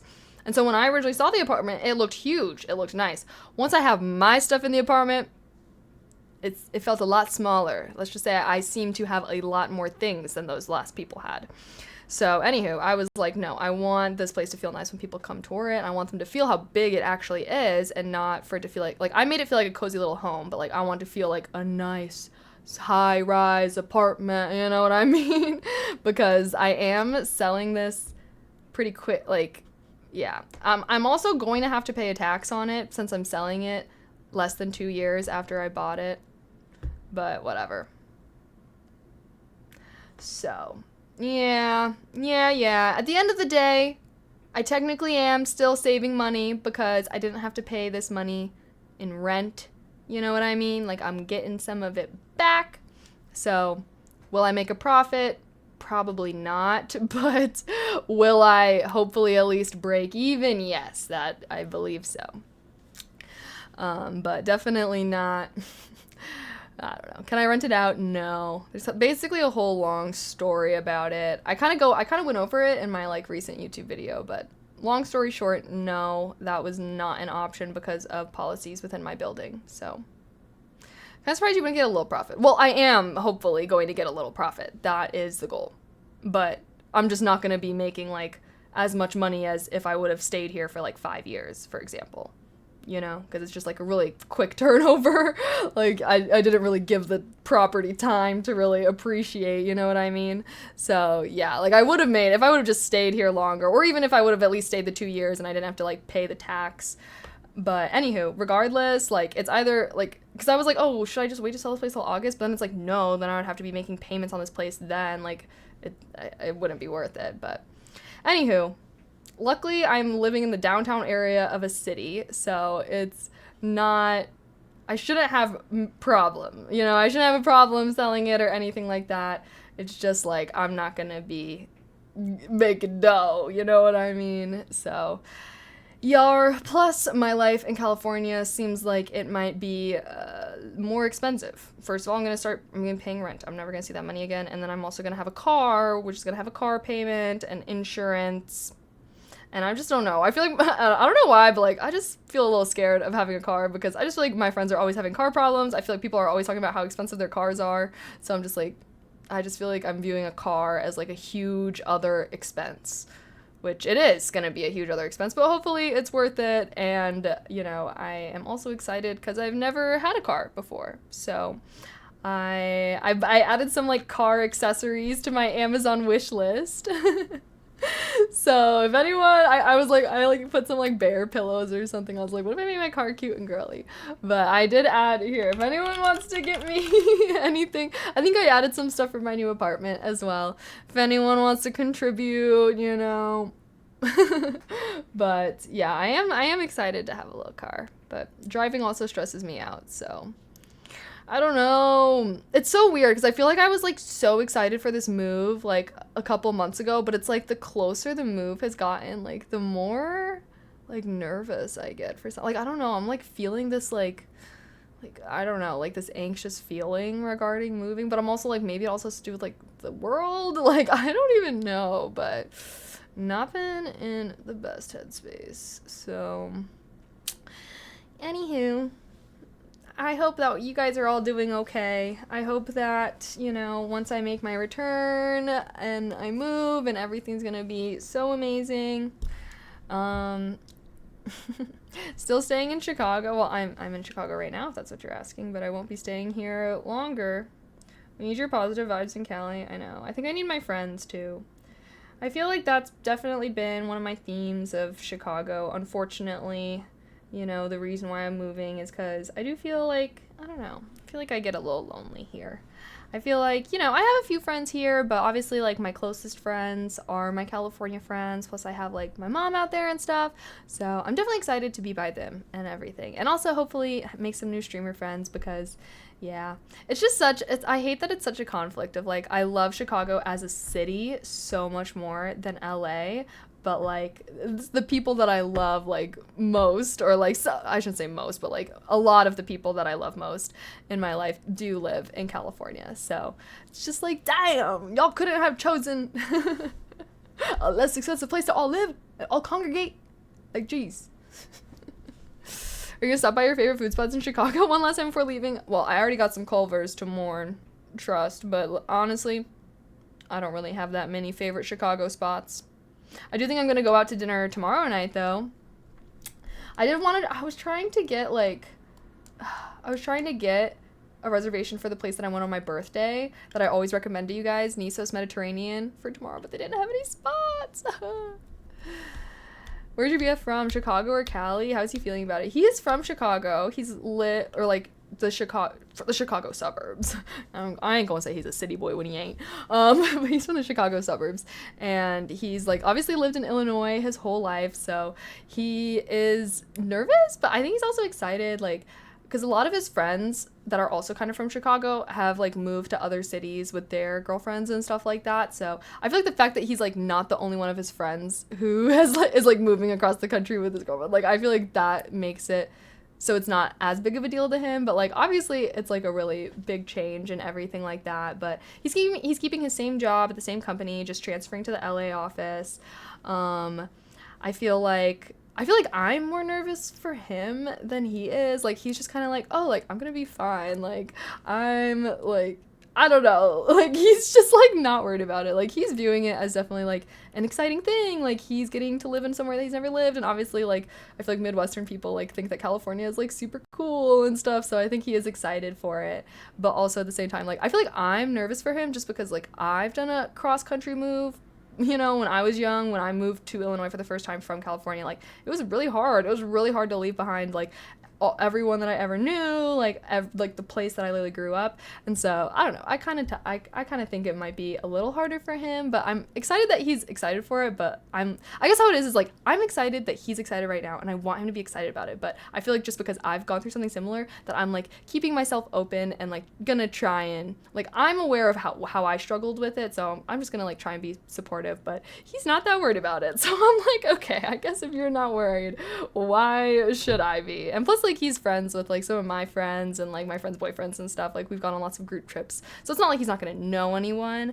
I think that the only thing is he's really close with his family, so I think he is gonna miss being around them. So yeah, but he'll be flying out here often, I imagine, to see them and everything. So yeah, definitely nervous as well though, just because obviously moving is stressful, and stressful times with relationships is never fun. Like he's gonna have like he's an accountant, so he's like working with busy season right now, so like that's why he's been working so much. But anywho, where was I going with that? Oh yeah, so he's not gonna move out there for like a couple months. So he's moving out like a couple months after I move out. So we're gonna be long distance. That's why I'm saying I'm like, I'll probably be streaming a lot because I just gonna be in the apartment alone, not having much else to do. But I also might be depresso. But I feel like hopefully it'll go well. I'll have my friends and it'll be fun. But yeah, I know, yeah, it is short term, but it's still like, I think it's also just like, I don't like living alone. Like, I think that's really also, like, I'm just like scared, bro. What's that rabbit? Is it nice? This rabbit? No, he's evil and he bites people. California is great for the people and the lifestyle ain't what it used to be. Oh, really? What do you mean? What car am I getting? Hopefully a Ford Explorer hybrid. At least he's moving to another big city and not bumfuck nowhere. Yeah, like lifestyle wise, like we're still gonna be living in like a high rise in the downtown like area of a city, you know. So it's like hopefully like lifestyle wise should be similar, but yeah, I know for me it's hard to sleep without my person now that I'm used to it. Yeah, another little body. I'm like a cuddler as well, so yeah, but. I think it'll be fun. I'm just gonna try and like hang out with my friends a lot that month, that those couple months, you know. So literally, because it's gonna be like 3 or 4 months. So yeah, hopefully gonna be doing lots of stuff with my friends. Hopefully having them over all the time. Lots of girls' nights. Hopefully they'll also be coming on streams. Gonna try and do some. I am gonna try and do a lot of cooking streams with them and just do like more. I don't know. I really want to get more into cooking. I feel like I was really into cooking in 2023 and I wasn't as good with it in 2024. So 2025, I want to get back into it. You know. It'll pay off in the end, but I also feel same as you now. Yeah. Well, wait. What do you mean? Los Angeles has become one big, well, yeah, I've heard that the problem is really bad in a lot of California cities. Can we have a house tour after you're all moved in? LOL. Well, it'll be an apartment tour, but yeah, actually on my, so since I'm going to be taking kind of a break with streaming from moving and unpacking and everything like that, I do want to make some short form content. So hopefully I can make like some Instagram reels, you know, like decorate my living room with me or like set up my thing with me or whatever. So I'm hoping to make like, well, I kind of want to do like a little moving vlog where I can be like before and after and like whatnot. So I might do one for YouTube, but hopefully I can also do some like TikToks/Instagram reels and do some like fun little girly content of me setting up my new apartment and whatnot. And then once I'm all set up, settled in, come back to streaming more regularly, but hopefully still on that grind. I'll see how things do, but yeah. The friend streams are gonna be so funny. I know, I love streaming with my friends, and I feel like now, like, because I feel like when they would first come on stream, I feel like they're always nervous, but like now they've been on my stream so much, like I feel like they feel so much more comfortable. So I'm excited. Hopefully it'll be good. Unpacking streams are really fun. Yeah. Well, I need to think, because I'm also gonna have to like go and get some furniture, because like I don't think I'm gonna be bringing my desks with me, so like. So that's why it's like, oh, I'm not even probably going to be streaming that first week I'm in my apartment, because I need to like get couches, I need to get desks, I want to like kind of unpack things, and like I'll have to like set up my whole PC and everything. So yeah, I'll probably give myself like a week or a week to get settled in, and hopefully I can come back a little bit, you know, but I'm trying not to get too worked up with this whole move and just chill and focus on making sure that I have YouTube content up for you guys and everything. But obviously I do love streaming, so. A Ford, no Tesla or Lexus or Toyota. Yeah. I've kind of always wanted a Ford. I don't know why. They've always called to me. I always envisioned myself as a Ford girly. I don't know why. If it helps, I'm sure a lot of us are looking forward to the Cali streams. Yay! Yay. I feel like I'm just kind of going through a crisis right now, though. I'm just like, who am I? What do I want to do with my life? So I'm trying to use this move, like, as an opportunity to reflect and think about these things, because I feel like I'm going through a quarter-life crisis of what the fuck am I on? What am I doing with my life? What am I good for? Like... type shit, you know? But hopefully we've all been there. Right, guys? This is like totally completely normal for me to be there. Right, guys? Like we're like all feeling it. Well, Ford pickup truck. No, not pickup truck, but I don't know why. I've just always liked the brand. All my friends, every time I've had a friend that I'm like, oh, I really like their car, it's always been a Ford.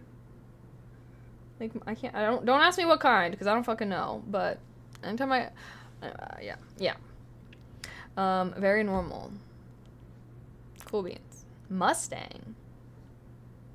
2-door little trucks are chill. Oh, like the little tiny ones. I've seen those. They're like kind of cute. And if you're gonna be in Cali, might as well get an EV. Oh, I'm getting a hybrid. Sorry, I'm getting the Ford Explorer hybrid. And I did a lot of research before picking out that car, so don't think I picked it on a whim. But it has a towing capacity, so it's a hybrid. It has good mileage, and it can tow up to 5,000 pounds. So that's why I picked it. It's a big car. It gets good mileage. It's a hybrid, and it can tow up to 5,000 pounds, or it can tow 5,000 pounds, or yeah.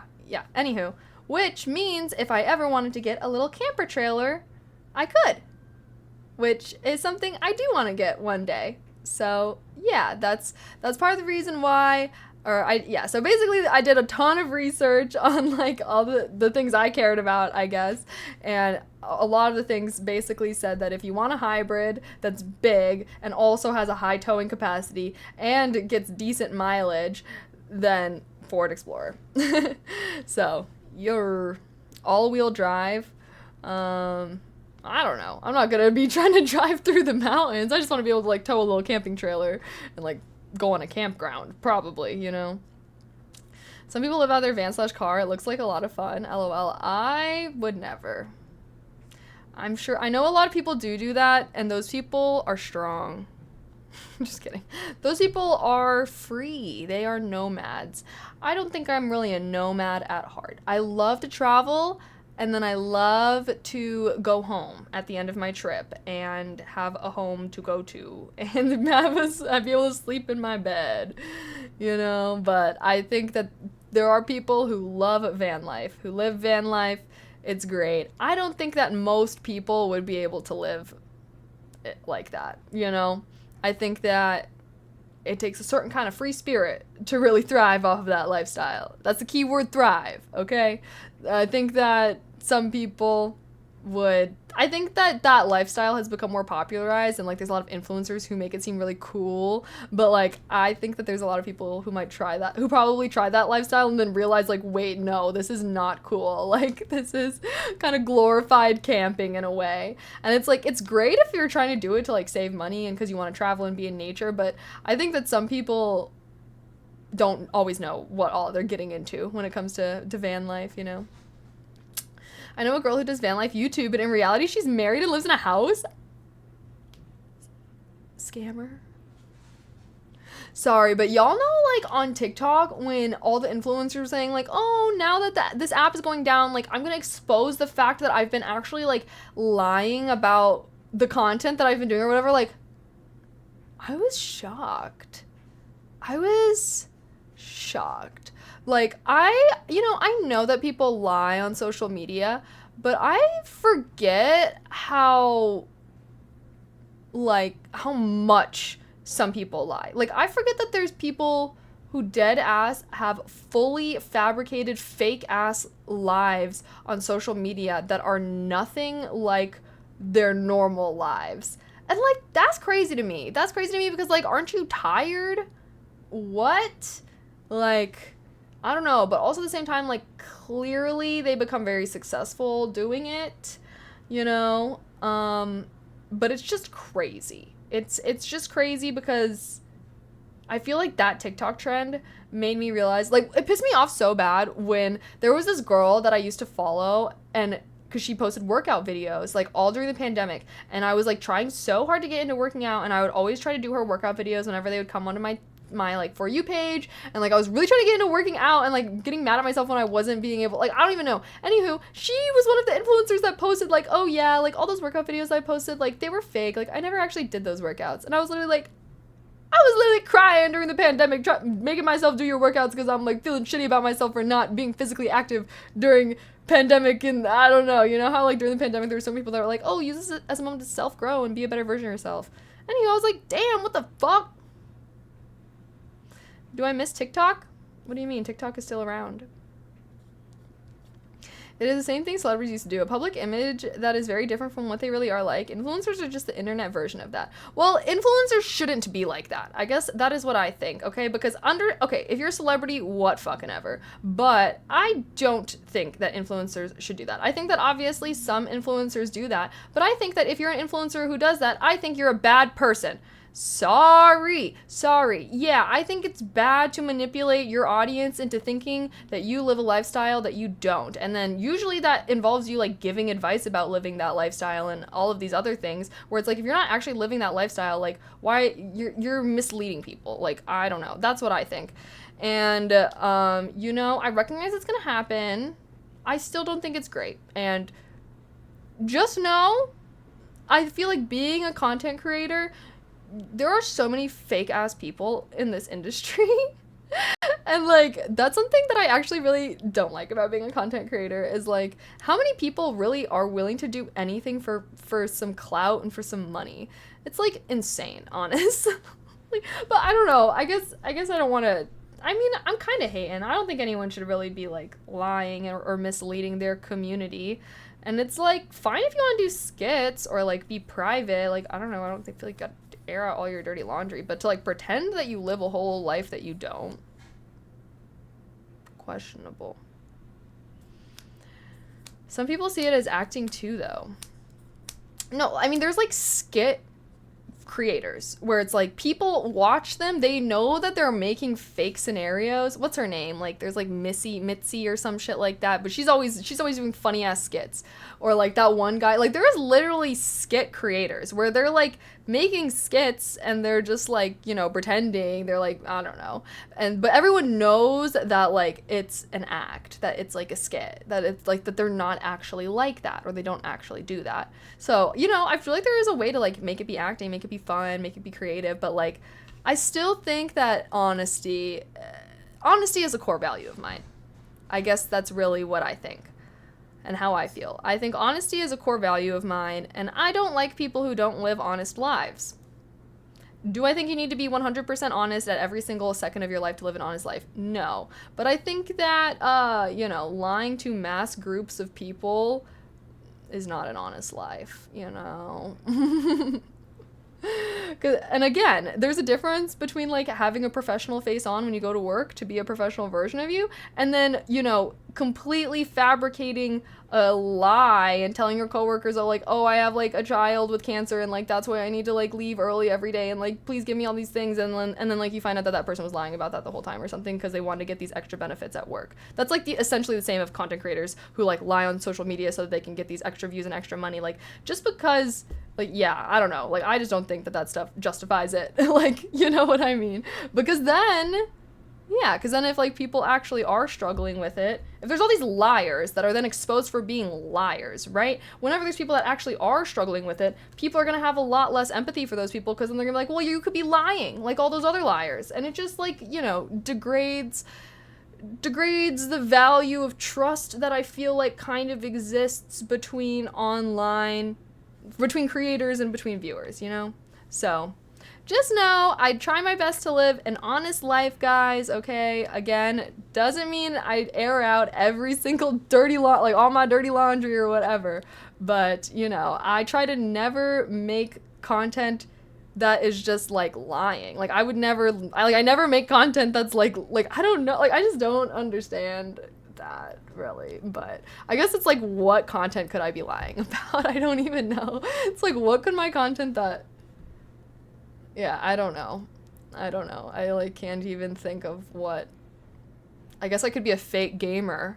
Someone could secretly be playing I don't know. See, it's just like so much more work to lie as well. So that's another reason why it's like confusing to me. It's like you're doing this extra work to be dishonest. Like just, I don't know. The worst one in the comments, they defend their lives how genuine their skits are. The world doesn't benefit truthful people, so how can I blame people if they lie and abuse that fact? I disagree with you.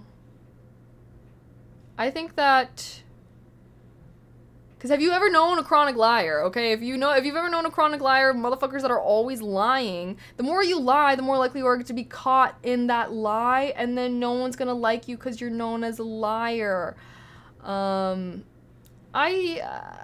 Yeah, I feel like I'm always pretty truthful. I'm truthful to people's faces even when sometimes they don't like the truth. Has that led to me being not as close to some people as if I shut my mouth? Sure. But do I regret my truthfulness? No, because maybe they needed to hear it, and if I'm not friends with them anyways, then chances are I said what I had to say, and that's reason enough. I don't know if that makes sense. You talked about business stuff? No? I mean, again, I think that there is a difference between but yeah, as a business, you shouldn't be fucking lying either. Like, let's talk about fucking, like, what is it? Like, Exxon? I think we only need to look at the case of Exxon to see why you shouldn't just lie in the name of business and the bottom line. Yeah, in business, I also don't think you should lie either. And businesses that are caught in lies should crumble and fall apart, just as Exxon did with their people in jail. Fake it till you make it. I think that works with, like, attitude. Fake it till you make it, or, like, mindset. But there's a difference between faking it and, like, straight up fucking lying.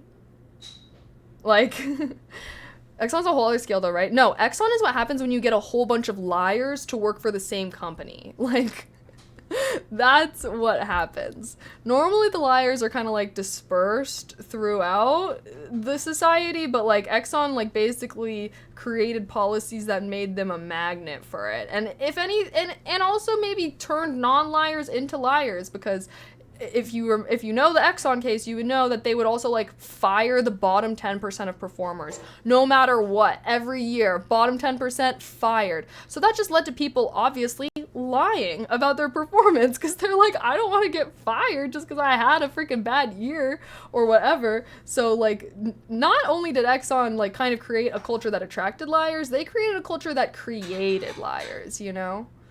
LOL, all the tech companies are doing that now. Yeah, and they're getting found the fuck out, okay? DeepSeek. That is literally what's happening with DeepSeek, okay? Because we know that all these AI companies asking for all this money, being like, it's so expensive to make our AI models. And then you have DeepSeek coming out, literally being like, oh yeah, well, we just made this AI model that's just as good as ChatGPT for free, for a fraction of the cost, and here's all the code for it.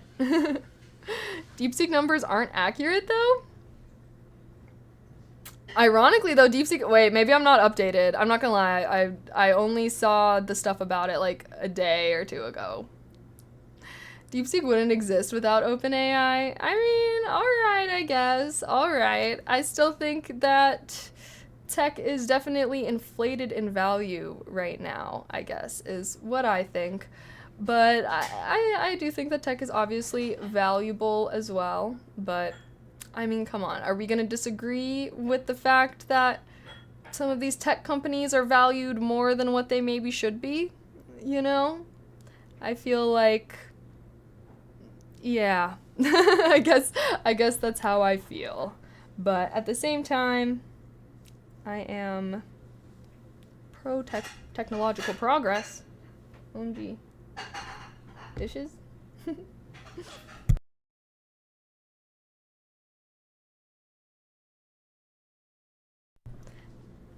Do I like tablets? What do you mean tablets? Like iPad? OpenAI was supposed to actually be open source, but they got greedy and went for profit. Nah. Well, I guess that's kind of how it goes in America. See, I, like, love when tech stuff is, like, super open source and everyone's just sharing all their ideas. Like, that's how I feel like science is supposed to be. But, like, now, like, these tech companies have become too focused on profit. Like I want tech companies to go back to being all about, like, innovation and, like, making things that the world has never seen. But now they just care about making money. So now they'll release something that is like literally 1% better than the old, like the difference between the iPhone like 3 and the iPhone 4, huge. The difference between the fucking iPhone 14 and 15, barely anything, because they just want to make more fucking money. So I think we can all kind of feel it, you know, of just tech companies aren't as focused on innovation and actually making good products for their companies, for their customers, you know. They just are like, here's something new, buy it because it's fucking new. What's different about it? Don't ask too many questions. It's new, that's why you should buy it. It's new and it's the coolest new thing. That's what it feels like every tech ad that comes out nowadays is like, it's so new, it's so cool, cutting edge tech, cutting edge, right on the edge, cutting that edge as a matter of fact. Like, okay, like, yeah, like, you know, like, I don't know. OpenAI plagiarized everyone for their data sets and is now mad DeepSeek did the same to them. Damn, I need to watch like a deep dive. I feel like I only like kind of know like surface level what kind of happened with DeepSeek and OpenAI, but I'm like, y'all are making me realize I haven't done like a deep dive or something on it. Cause I'm like, I don't really know all the deets. TBH, I know the surface level. But I deleted Twitter, so I've been trying to.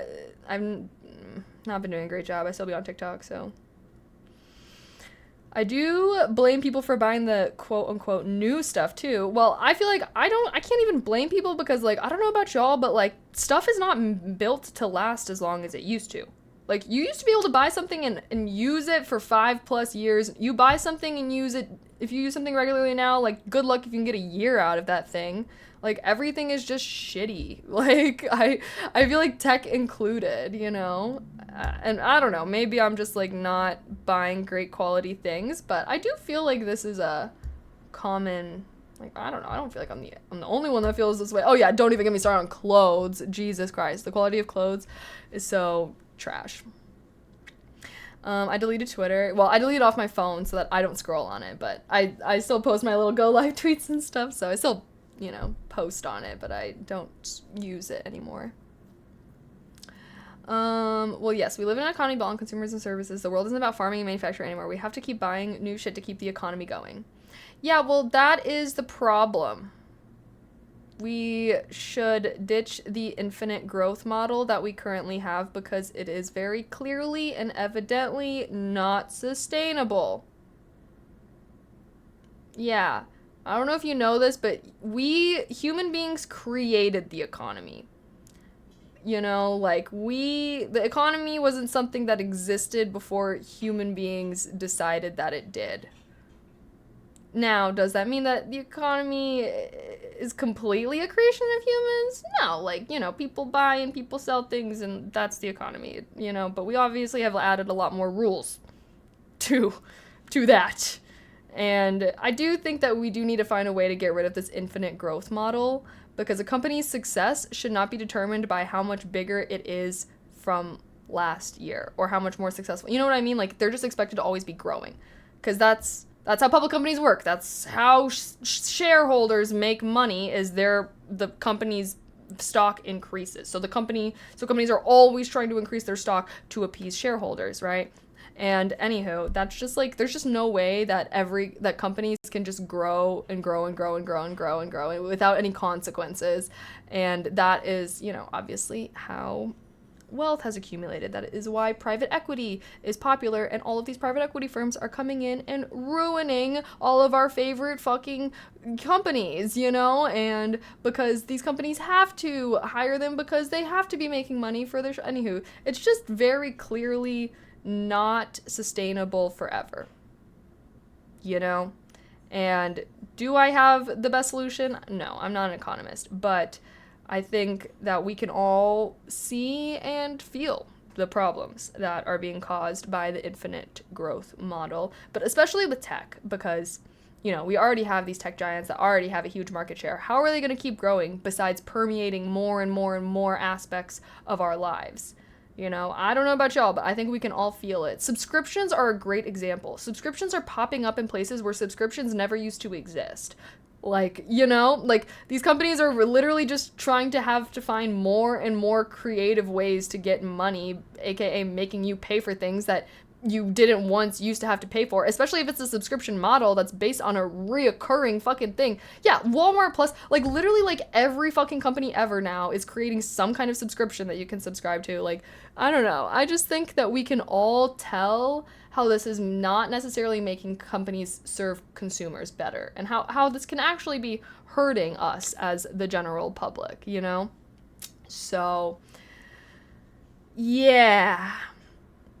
But I don't think we're going to be entering an era of, you know, regulating businesses more. I think we're actually entering the opposite of that era. So we may be feeling this even more, unfortunately. But I think I think we need to rebel against the subscriptions. Like, if there's anything, like, can we please just fucking rebel against the fucking subscriptions? Because I'm tired. I'm tired of it. I can't. And they're adding up, and I don't want them. Our entire economy is based on services. We are a service economy. Should we all go work in a factory in Bangladesh instead? I don't think they would want us there. Let's be real. Americans don't even want to go in the field to pick the produce. And that's why we have all these... Anywho. But that's because, well, anywho. The largest two employers in the US are Walmart and federal government. Walmart's huge. It's insane. Yeah, kind of make my point, huh? What's your point? Sorry. Can you clearly state your point instead of, I don't know, were you making a hypothetical? I'm not understanding what you're trying to say. I think, here's what I fucking think. I think that we should have a cap on companies making profit. There needs to be a way that all these profits that these companies are making off of these like new tech, it needs to trickle down to the workers. It's not trickling down to the workers. Just invest in your 401ks, folks. Don't try to fight the market. Tech companies aren't going away anytime soon. Might as well catch the wave. It's called investing in stocks. Honey, I am a business major. I know how the fucking economy works, okay? Like, I don't know, like, you're talking to me like you think I am having these opinions because I don't know how the economy works or how businesses work. I actually I was a business major. I know how these things work. I know how the stock market works, okay? I know that all of our retirement accounts and 401, all of those things are tied to the stock market. And if the stock market crashes, so do people's retirement. I acknowledge that, okay? But just because... like, we can all call out a problem while understanding that the system is complicated. Like, you know, like, it is good to critically think about the way that things are, and that includes potentially thinking about ways that it could be better. Okay? I understand that there are a lot of reasons why it is built up to be the way that it is, but I also understand that it does not have to be that way. Again, this isn't math. This isn't some kind of like concrete thing that exists. The economy is controlled by policies which affect it. And yeah. And there is very clearly a growing gap between the richest people in this country and the poorest people in this country. We can all see it and we can all feel it. And I think that that is not okay, and that we as a society should attempt to think of ways to alleviate the problem. There are many ways that we can do this. And can we do all of those different ways? No. It's an education gap. It's actually, I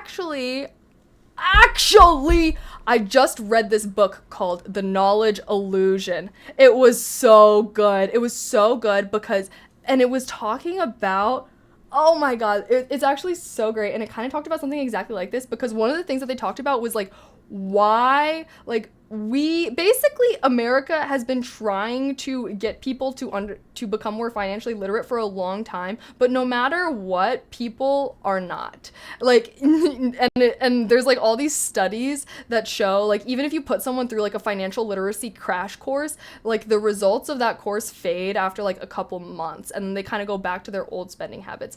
And it was just like it's so interesting. And yeah, long story short, you can't just expect everyone to be super smart and educated and make the best decisions possible, you know? And not everyone needs to be. Like, you shouldn't have to be super smart and super educated to, like, not have the shittiest life ever, you know? I don't think that only the smart and only the educated and only the financially literate should be okay. Like, I don't think that, yeah, I don't know. I guess that's a crazy take. It's a cultural issue at this point. Everyone and their mother has been raised to spend. Yes, like we have a culture of spending and a culture of consumerism that is unhealthy. And yeah, point blank period. Americans love to buy things. Americans love to buy stupid, useless things that they don't need to buy. Like, you know, and I don't know. I think that obviously I love buying my stupid little things, but I can also acknowledge that probably is also not great as well. Thoughts on increasing tax on people that make more than $1 million a year? Yes. I mean, I think there's like literally studies that show that if rich people just paid their taxes, that this country would be so much better off. Like literally rich people have all of their wealth offshores overseas and do everything in the fucking world to backbend over not paying their taxes. But if the rich just paid their fare of taxes for how much money that they actually have, that this country would be so much better off. And yeah, anytime I like actually look at the data of that stuff, it's honestly pretty insane, because it's like, what the fuck? But there's a lot of legal loopholes that kind of allow rich people to not have to pay as much in taxes as, like, you know, poor people. You mean rich people, aka those being paid in stock? Yeah, or even like you know, like even like little things like art. Like it's like saying some stupid piece of art is worth like $5 million bajillion or whatever, and like that's how they secretly, like, there's just so many, like, if you look into it, you, like, I don't think it's any secret that, like, rich people literally do anything that they can to not have to pay taxes on their wealth.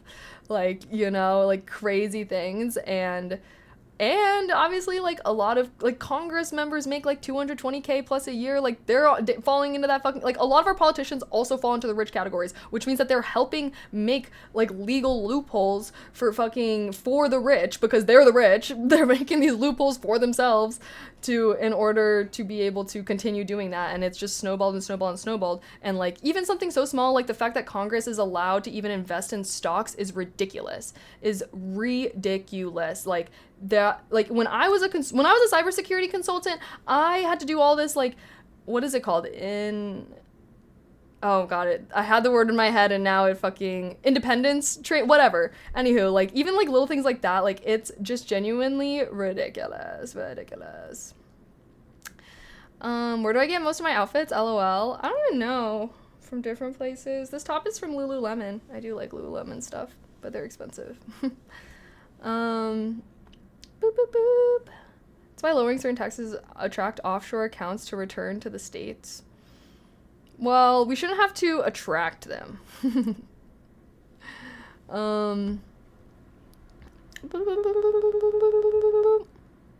Most politicians don't do anything good with the tax revenue anyways. Well, yeah, like, that's why we should we need to get lobbying gone. Congress, here's what I think we should do. First of all, we need to overturn, what is it? People versus United or whatever the fucking Supreme Court case was that basically said that companies can spend their money however they want because it's free speech, that companies spending their money on political campaigns is considered free speech. And Citizens United. We need to overturn Citizens United and make lobbying illegal, because lobbying is literally just legal bribery, legal corruption. It's ridiculous. And that is the reason why corporations own our fucking politicians. Anywho, so we need to do that. And I also think that we need to, what was the second thing?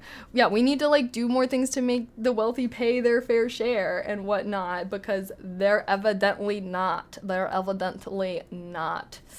But I genuinely think that if we could just accomplish the first thing, I think that even if just the first thing, if that's all we did was overturn Citizens United and made lobbying illegal, I think that would help so much, because I just genuinely feel like so many of the problems in American society come from greedy corporate hands, like playing our politicians like fucking little marionette dolls. Straight up. Like, if that wasn't allowed, I can't even, like, I wonder what good could come. You know what I mean? Like, you'd have to be a lobbyist to get lobbying made illegal. Well, I think that we should all just revolt. Our food is poisoned due to corporate lobbying. Yeah, no, like literally, if you can just think of any problem that exists in America, it can always be led back to fucking corporate lobbying. Like, even if it's maybe not caused by corporate lobbying, it's probably made worse by it. You know what I mean? Like, I just feel like no matter what, it can all trace back. So it's like, no matter what your beliefs are, you know, I think we can all agree that lobbying is negatively affecting us as a country. Because in other countries, it's not legal. Like, it is not legal for companies to give insane amounts of money to politicians. Because obviously, that is going to lead politicians to pass policies that are in those companies' favor. So, anywho, it's like, other countries, it's illegal. Like, it's just plain, I feel like anyone with a fucking decent brain can acknowledge, you know? So, yeah. Logically, would I go to $0 to help poorer people? What does that mean? Are you saying would I give away all my money to help poorer people? I don't know. Well, what do you mean by help? I would like to know how that's being helped. But I do think that I would be willing for my quality of life to decrease if that meant that all of the people with the shittiest qualities of life could have an increase in their quality. Like, does that make sense? Because as long as we have, like, a society of consumerism and, like, you know, being super reliant on, like, DoorDash and, like, Uber drivers and, like, all of these, like, service jobs that are normally worked by people that are very low income and, like, working multiple of these, like, kind of a gig economy jobs at the same time, like, as long as we have all of these really nice, convenient, accessible things as Americans, like, we are kind of going to keep, like, yeah. So that is one of the unfortunate realities if there's ever is going to be meaningful change. But, like, let's be real, okay? Like, what's going on right now? We're headed in, like, actually the opposite direction of that. So yeah. Imagine billionaire CEOs didn't have a fleet of yachts and private jets when we actually tried to help. Yes, exactly. Like, TBT to when, like, the rich people of society would, like, make museums and, like, fund these extravagant public service projects to, like, make libraries and universities. Now we just have billionaires thinking, like, oh, what's the 40th vacation I should go on this year? Like, like, I feel like we need to bring back billionaires, like, building amazing things for the public just so people could be like, whoa, that's so cool, you know? Like, if I was a fucking billionaire, like, I would definitely be building some cool shit, you know?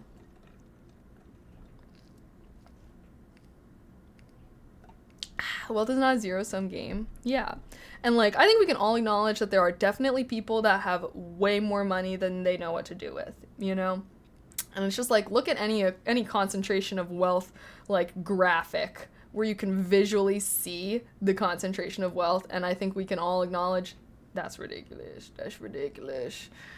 You know, I just feel like once you have $1 billion, the rest you shouldn't get more.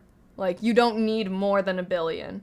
Like, once you get $1 billion, you should just get a trophy that says, you won capitalism. Great job. Yay. Woohoo. And then if you spend that money, you know, you can go back to $1 billion, but, like, you're kind of capped at $1 billion. That's what I think. Because, like, let's be so fucking real. No one needs hundreds of billions of dollars. Anything beyond generational wealth is pure ego. Yeah. It's just, like, I just feel like it just kind of reaches a point where it's, like, I don't know. But there are lots of, like, wealthy people who do a lot to give back and whatnot, you know, but I don't know if we can really say that's most of them, but there are some, like, isn't Dolly Parton, like, she's really good at, like, there are wealthy people who I do feel like do really try to give back to their community, and I hope that those people, I think those people need to get more props, you know? I would like to win capitalism, yes. I would also like to win capitalism and have, like, $1 billion. That'd be really cool beans. Most of them aren't liquid billionaires. They own 1% of public companies. Yes, I understand that, but I do think that there are people that have $1 billion worth of assets. If you have $1 billion worth of assets, that's your cap, honey. We'll say we can exclude stocks, okay? Obviously, that is a huge percentage, but, like, if we include your house and all of your cars and vehicles, those are included, I would say. But IDK people understand how much that is, right? It has to include stocks. I mean, it is a fair point of, like, okay, well, what if that stock crashes? That person doesn't necessarily have that money. And it's not like everyone that... I guess it does kind of have to include stocks. I don't really know. Like I said, I'm not an economist, okay? We're spitballing ideas out here. I like the ideas, though. I like them. All the VIP and Kaylee's streams get 2 mil once Kaylee's a billionaire. That's what I'm hearing. Hell yeah. Just support me getting there. They can take out loans against their stock value, so fuck them. What the fuck? See, that's what I'm talking about. Like, way too many goddamn loopholes that they can weasel their way through. Like, what the freak? I'm tired of it. I'm tired of this, Grandpa. That's essentially how Musk bought Twitter. Fucking loans. How about this? If you have more than fucking $100 million in your bank account, you're not allowed to take out any fucking loans. How about that? Like, whenever I just find out that, like, rich people, like, I don't know, like, what, like,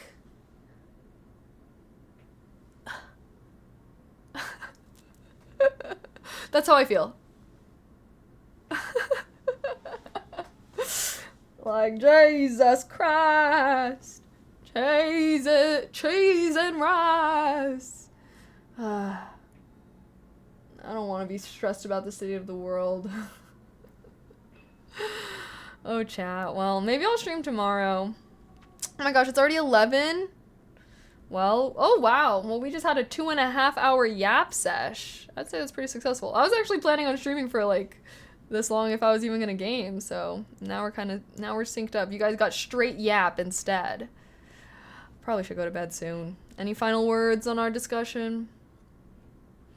All I have to say is, you know, there are problems with society. I think it is good to acknowledge these problems, even if we may also acknowledge that there are reasons for them being this way. I think it is good to critically think about the world in which we live and come to your own conclusions with the data you have access to.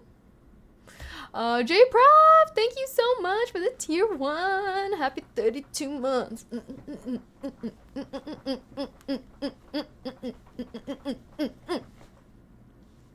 I just danced.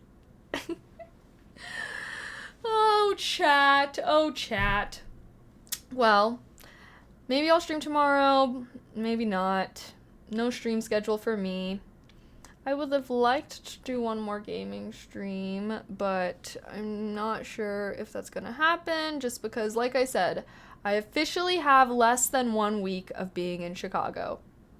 And I've been trying to pack up my apartment while also being kind of depressed that I'm leaving this city that I love so much. I am going to be hanging out with friends this weekend and seeing everyone for the last... Oh my god, I'm like getting emotional already thinking about it. But I'm going to be like seeing my friends for like the last time for a while, like this weekend and everything. So probably no streams. So yeah, so if I don't stream tomorrow, which honestly I don't know if I will. Like, I've just been in a really weird funk, so I'm sorry. I honestly, like, that's the thing about streaming is, like, sometimes I feel like in such a weird funk, but then once I do start streaming, I'm like, wait, this is so fun.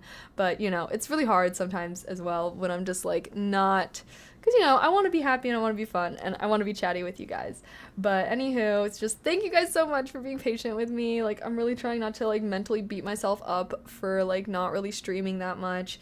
I feel like I have been working really hard on my YouTube channels on literally posting like frequently, and like I said, I recorded an ASMR video and I'm hoping to come back to ASMR and whatnot. So yeah, I've been really trying to be on my grind with recorded content during this move, so I really appreciate you guys for sticking with me through it. I'm really excited to come back once I am like all settled in and moved in and everything like that, but I don't know, I feel like I've just been feeling in a weird headspace this like with the move, mostly because I'm like actually feeling surprisingly sad. Like again, I just feel like, I don't know, I was so excited for this move, but like now that it's coming up, I feel like I'm feeling more sad than excited because I'm like I do love Chicago. So anywho, I'm gonna go out to dinner tomorrow, have one more little, you know, night out, eating, having some drinks and whatnot tomorrow night, and then Saturday is when I'll probably be playing, is when I will be having my last D&D session with my D&D friends. So I was gonna see if they wanted to hang out like during the day on Saturday and then like do D&D at night, so that way, because that'll be like the last time I'm seeing them probably. And then yeah, Sunday probably chill vibes, packing. Monday will be my last stream in Chicago, probably a focus stream to maybe make sure that we have everything all scheduled, but since it'll be my last one, who knows, maybe we'll game afterwards or something. But yeah, so Monday for sure last one, because Tuesday I'm gonna be packing up my PC and making sure everything is packed up, because Wednesday is when I'm packing up the moving truck and leaving. RIP. So thanks for being with me, guys. I will be on my grind and I will be the best e-girl ever for you guys after my move, but just been in a little bit of a weird headspace with it. So heart. Thanks for being so supportive, guys. I really do appreciate it. Like, sorry that I'm just kind of Platypus, thank you so much for the sub with Prime. I appreciate that so much. And welcome to Kaylene Society as a first-time subscriber. Thank you. Heart.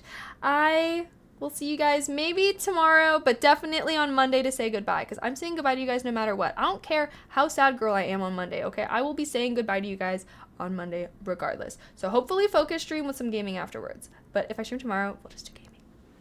Okay, heart, guys. Thanks again.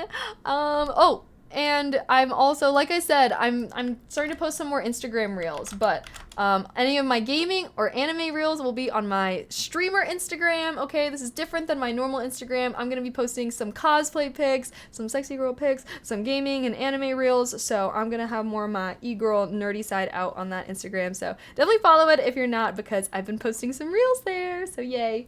Alrighty, guys. I'll see you. Heart. I hope everyone's doing good. Alrighty. Good night. Bye.